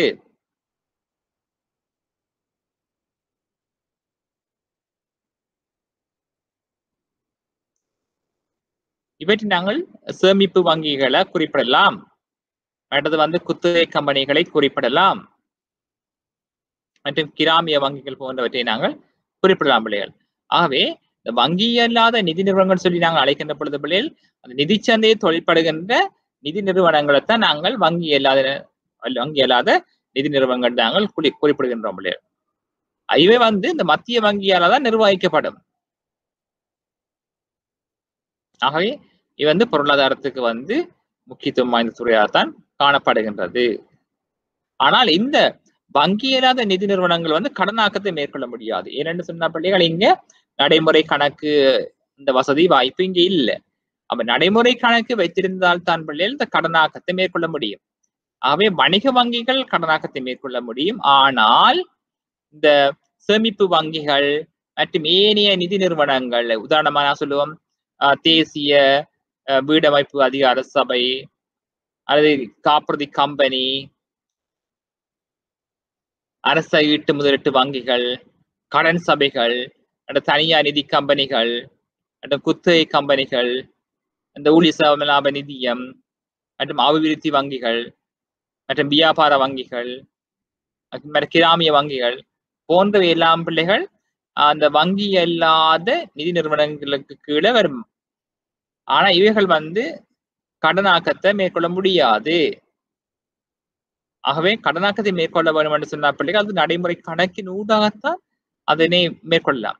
ஆகவே இப்ப இந்த வங்கி இல்லாத நிதி நிறுவனங்கள் மீதான கடனாக்கத்தை மேற்கொள்ள மாட்டாது. ஆனால் வணிக வங்கிகள் வந்து கடனாக்கத்தை மேற்கொள்ளக்கூடியதாக காணப்படும். அவர்களுக்கு வந்து சிறப்பாக வந்து இந்த கேள்வி வைப்புகளை வந்து உருவாக்கக்கூடியதாக காணப்படும் பிள்ளைகள். இலங்கையில பிள்ளைகள் பொதுவாக வந்து வர்த்தக வங்கிகள் காணப்படுது. இதுல வந்து வர்த்தக வங்கிகள் உள்நாட்டு வங்கிகளும் காணப்படுது, வெளிநாட்டு வங்கிகளும் காணப்படுது. வணிக வங்கியில வந்து இந்த இலங்கை காணப்படுகிற வணிக வங்கி பாத்தீங்கன்னு சொன்ன பிள்ளைகள் உள்நாட்டு வணிக வங்கிகள் காணப்படுது. இப்ப commercial bank, international bank, bank of Ceylon, people's bank எல்லாம் வந்து உள்நாட்டு வணிக வங்கிகள் பிள்ளைகள். அதே போல இந்த வெளிநாட்டு வணிக வங்கிகளும் இலங்கையில் காணப்படுது பிள்ளைகள். HSBC, standard chartered bank, city bank போன்ற வந்து வெளிநாட்டு வங்கிகள் பிள்ளைகள். Indian Overseas bank, Indian bank, இப்படி பல்வேறுபட்ட வெளிநாட்டு வணிக வங்கிகளும் காணப்படுது. அதே போல இலங்கையில இந்த பிராந்திய அபிவிருத்தி வங்கிகள் காணப்படுது பிள்ளைகள். உதாரணமாக சொல்றது பிராந்திய அபிவிருத்தின்னு சொன்னா அப்படியே அந்த பொருளாதார அந்த நாட்டு அந்த பிரதேசத்தினுடைய பிராந்திய அபிவிருத்தி மற்றும் பொருளாதார அபிவிருத்தி தொடர்பாக ஏற்படுத்துவதற்கென உருவாக்கப்பட்ட வங்கிகளை நாங்கள் சொல்றது பிள்ளைகள் இந்த பிராந்திய அபிவிருத்தி வங்கி என்று சொல்லி நாங்கள் அழைக்கலாம் பிள்ளைகள். உதாரணமா சொல்லலாம் பிள்ளைகள் இந்த பிரதேச அபிவிருத்தி வங்கி, ரீஜனல் டெவலப்மெண்ட் பேங்க் என்று சொல்லி அழைக்கலாம் பிள்ளைகள். என்றது வந்து ரூரல் பேங்க் என்று கேள்விப்பட்டிருப்பீங்கள். இந்த கிராமங்களில் காணப்படுகின்ற வங்கி ரூரல் பேங்க். மற்றது வந்து தேசிய அபிவிருத்தி வங்கி பிள்ளைகள். இது வந்து 1979ஆம் ஆண்டு உருவாக்கப்பட்டது. நேஷனல் டெவலப்மெண்ட் பேங்க் என்று சொல்றது பிள்ளைகள். மற்றது அபிவிருத்தி நிதி கூட்டுத்தாபனம், டெவலப்மெண்ட் ஃபைனான்ஸ் கார்பரேஷன் என்று சொல்லி இது வந்து 1955ஆம் ஆண்டு 36ஆம் இலக்க சட்டத்தின் கீழே வந்து உருவாக்கப்பட்டது பிள்ளைகள். அடுத்து அரச ஈட்டு முதலீட்டு வங்கி, state mortgage and investment bank சொல்லி அழைக்கப்பட்டது. மற்றும் பிள்ளைகள் இந்த பிரதேச கிராமிய அபிவிருத்தி வங்கி, இந்த regional and rural development banks சொல்லி அழைக்கலாம் பிள்ளைகள். தேசிய வீடமைப்பு அபிவிருத்தி அதிகார சபை, வீடமைப்பு அபிவிருத்தி நிதி கூட்டுத்தாபனம், இலங்கை ஏற்றுமதி கடன் கூட்டுத்தாபனம், தேசிய காப்புறுதி கூட்டுத்தாபனம், ஊழியர் நம்பிக்கை நிதி, இந்த போன்ற வந்து ஏனைய வங்கிகள் இதுகளை வந்து உள்ளடங்குது பிள்ளைகள். இவ வந்து வணிக வங்கிகள் அல்ல, வங்கித்துறைன்னு சொல்லி நாங்கள் குறிப்பிட முடியாது. அப்ப இந்த துறைகளிடம் இருந்து கடன்களை மேற்கொள்கிற பொழுது கடனாக்கம் ஏற்பட மாட்டாது இல்லையா?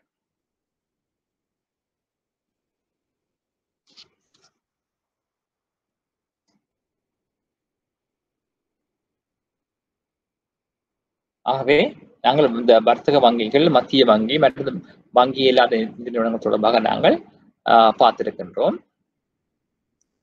இது நாங்கள் இந்த பண நிரம்பல் தொடர்பாகவும் நாங்கள் சில விடயங்களை நாங்கள் குறிப்பிட வேண்டும். பண நிரம்பல் வகைகளை நாங்கள் குறிப்பிட வேண்டியிருக்குது. அதாவது ஒடுங்கிய பண நிரம்பல், விரிந்த பண நிரம்பல், அதிவிரிந்த பண நிரம்பல், ஒன்றிணைக்கப்பட்ட பண நிரம்பல் என்று சொன்னாங்க பார்க்க வேண்டி இருக்குது பிள்ளைகள். உங்களுக்கு தெரியும், இந்த பண நிரம்பலுக்கு முதல் பார்த்து நாங்கள் பணம் பார்த்து நாங்கள் பணத்தின் வகைகள் என்று சொல்லி பார்க்க பிள்ளைகள் ஒடுங்கிய பணம் தெரியும், விரிந்த பணங்கள் பெறும் பிள்ளைங்க. அதே போல ஒடுங்கிய பண நிரம்பல், உங்களுக்கு தெரியும் பணத்துக்கும் பண நிரம்பலுக்கும் இடையிலான பிரதான வேறுபாடு என்று பார்க்கணும். அப்படி நாங்கள் பணத்துக்கும் பண நிரம்பலுக்கும் இந்த பணம் என்று சொன்னா தெரியும் பிள்ளைகள், கொடுக்கல் வாங்கலுக்கு பயன்படுத்தப்படுகிற தாளுலக நாணயங்கள், பணங்கள் சொல்லி அழைப்பாங்க.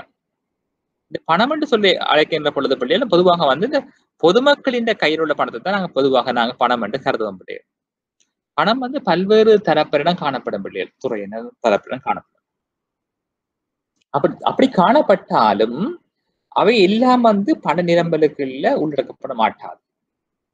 இந்த பண நிரம்பல் என்று சொன்ன பிள்ளைகள் சுற்றோட்டத்துல காணப்படுற பணத்தை தான் நாங்கள் பண நிரம்பல் எடுப்போம். அதுக்கும் என்ன செய்யலாம்னு சொன்ன பிள்ளைகள், பொதுமக்கள் இந்த அரசாங்கத்திடம் இருக்கிற பணங்கள், மற்றது இந்த அரசாங்க நிறுவனங்கள் மற்றும் மத்திய வங்கியில காணப்படுகின்ற பணங்கள் போன்றவை வந்து இந்த பண நிரம்பலுக்குள்ள வர மாட்டது. ஆகவே அந்த பணங்கள் எல்லாம் வந்து ஒரு நாணய வடிவில வந்து அது தொழிற்படாமல் நிறுவனங்கள்ல இருக்கும். அது வந்து ஆனால் பொதுமக்களின் கையில இருக்கிற பணம் தான் பிள்ளைகள், பொதுமக்களின் கையிலையும் இந்த தனியார் துறையின் கையிலும் இருக்கிற பணத்தை தான் இந்த தொழிற்பாட்டில இயங்குற பணம் என்று சொல்லி நாங்க அழைக்கலாம் பிள்ளையா.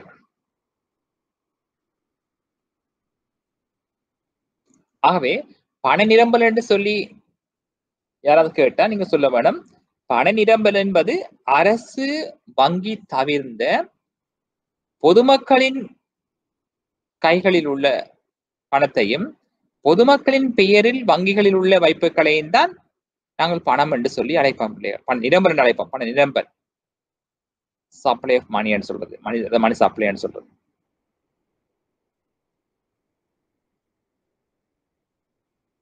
ஆகவே இந்த பண நிரம்பல் நாங்கள் இந்த பின்வருமாறு நாங்கள் வந்து வகைப்படுத்தலாம் பிள்ளைகள். ஒன்று சொல்றது நாங்க பிள்ளைகள் இந்த ஒடுங்கிய பண நிரம்பல் சொல்லி அழைக்கின்றோம். ஒடுங்கிய பண நிரம்பல் அல்லது குறுகிய பண நிரம்பல் என்று சொல்லி அழைக்கலாம் பிள்ளைகள். நேரோ மணி சப்ளை என்று சொல்லி அழைக்கலாம் நாங்கள் இதை வந்து. நேரோ மணி சப்ளை. நேரோ மணி சப்ளை என்று சொன்னால் உங்களுக்கு தெரியும், இந்த குறுகிய பண நிரம்பல் அல்லது ஒடுங்கிய பண நிரம்பல், அதாவது ஒடுங்கிய பண நிரம்பல் என்பது பிள்ளைகள் பொதுமக்கள் வைத்திருக்கின்ற தாள் உலோக நாணயங்கள், அதாவது பொதுமக்கள் வைத்திருக்கின்ற தாள் உலோக நாணயங்கள். ஓகே, பொதுமக்கள் வைத்திருக்கின்ற தாள் உலோக நாணயங்கள் மற்றும் பொதுமக்களின் பேரில வணிக வங்கியில் உள்ள கேள்வி வைப்புகளையும் உள்ளடக்கியதான் பிள்ளைகள் M1 அல்லது குறுகிய பண நிரம்பல் அல்லது ஒடுங்கிய பண நிரம்பல் என்று சொல்லி அழைக்கப்படும். ஆகவே குறுகிய பண நிரம்பல் அல்லது ஒடுங்கிய பண நிரம்பல் என்று சொன்னால் நாங்கள் குறிப்பிட வேண்டும், பொதுமக்களின் கைகளில் உள்ள தாள் உலோக நாணயங்களும் பொதுமக்களின் பெயரில் வங்கிகளில் உள்ள கேள்வி வைப்புகளை நாங்கள் ஒடுங்கிய பண நிரம்பல் என்ற வகைக்குள் உள்ளடக்குவோம். ஆகவே இது சட்டப்படியான பணம் தான், பொதுமக்களின் கையில் உள்ள பணம், currency with public. Demand deposit public பொதுமக்களின் பெயரை காணப்படுகின்ற வாய்ப்புகள் ஏற்படும். இது நான் சொல்றது M1 சொல்ல முடியாது. ஒடுங்கிய பண நிரம்பல். முக்கியம் என்னன்னு சொல்லலாம், இங்க இருக்க வேண்டிய பண்பு, முதலாவது பண்பு அரசாங்கம் மற்றது மத்திய வங்கி இதில் உள்ள பணங்கள் தவிர்ந்தது பொதுமக்களின் கையில் உள்ளதும் பொதுமக்களின் கையில் உள்ளதுதான் இங்க ஒடுங்கிய பண நிரம்பல கிளைம் பெறும். பண நிரம்பல கிளைம் பெறும்.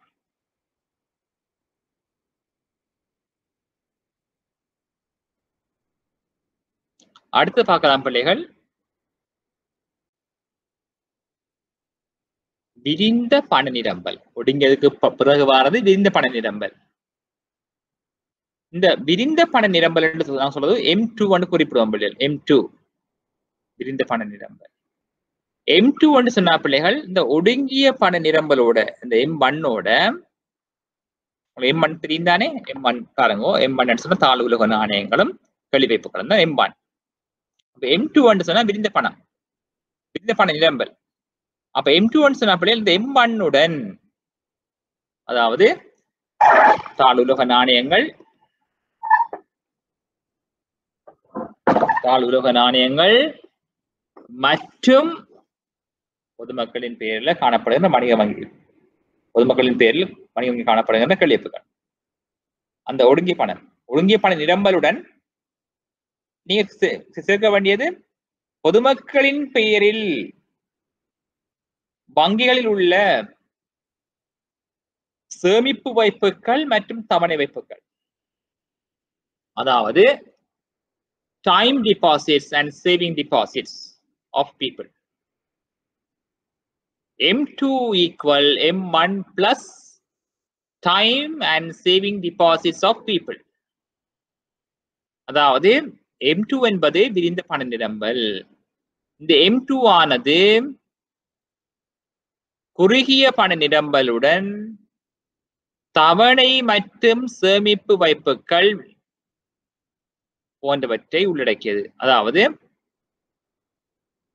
விரிந்த பண நிரம்பல் என்பது குறுகிய பண நிரம்பலுடன் பொதுமக்களின் பெயரில் வங்கிகளில் உள்ள தவணை வைப்புகள் மற்றும் சேமிப்பு வைப்புகளை உள்ளடக்கியதே விரிந்த பண நிரம்பல் என்று சொன்னாங்க அழைப்போம்.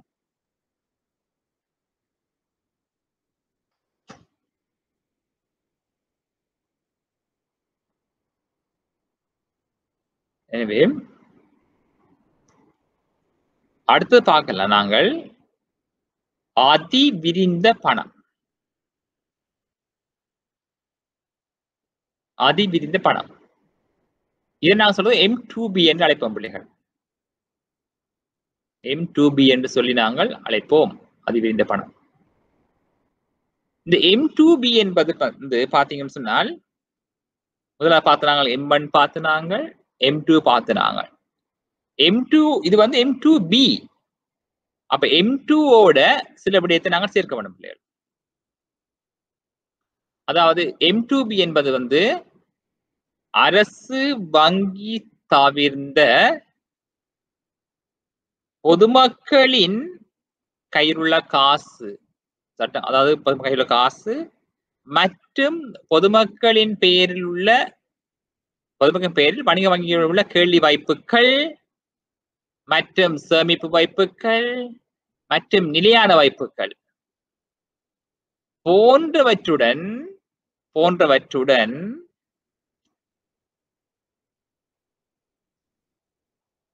அதாவது வெளிநாட்டு நாணய வங்கி பிரிவில் உள்ள, அதாவது வங்கிகளில் காணப்படுகின்ற foreign currency banking unit, அந்த வெளிநாட்டு நாணய கணக்கில் உள்ள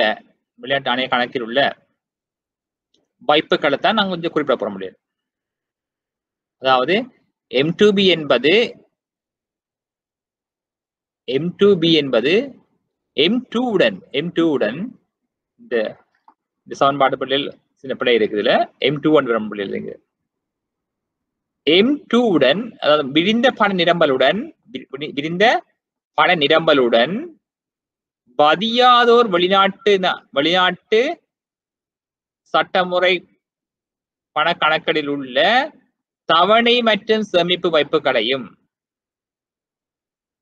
மற்றும் பதியாதோர்.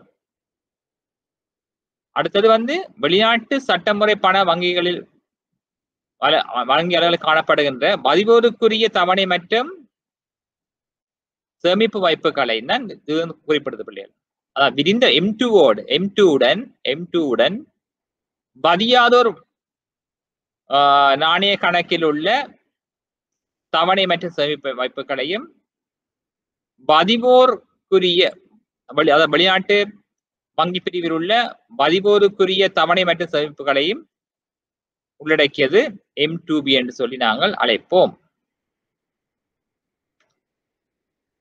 இன்னும் ஒன்று பிள்ளைகள் ஒன்றிணைக்கப்பட்ட பண நிரம்பல் என்று சொல்லி இருக்குது. M4 இருக்கு பிள்ளைகள். M4 இருக்குது. இங்கே M2B உடன் பிள்ளைகள் M2B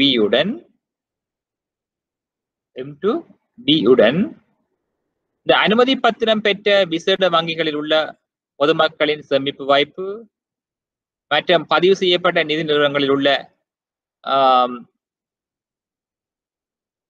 பொதுமக்களின் வாய்ப்புகளையும் தான் உள்ளடக்கியதாக காணப்படும் பிள்ளைகள். நாங்கள் M2B உடன் LSB RFC உடன் சேர்க்க வருவது ஒன்றிணைக்கப்பட்ட பண நிரம்பல் என்று சொல்லி அழைக்கிறோம். ஆகவே நீங்கள் பண நிரம்பல் தொடர்பாக விளங்கிக் கொள்கின்ற பொழுது பண நிரம்பல் வகைகளை நீங்களும் விளங்கிக் கொள்ள வேண்டும். இது தொடர்பாகவும் பரீட்சைகளில் வினாக்கள் கேட்கப்படலாம்.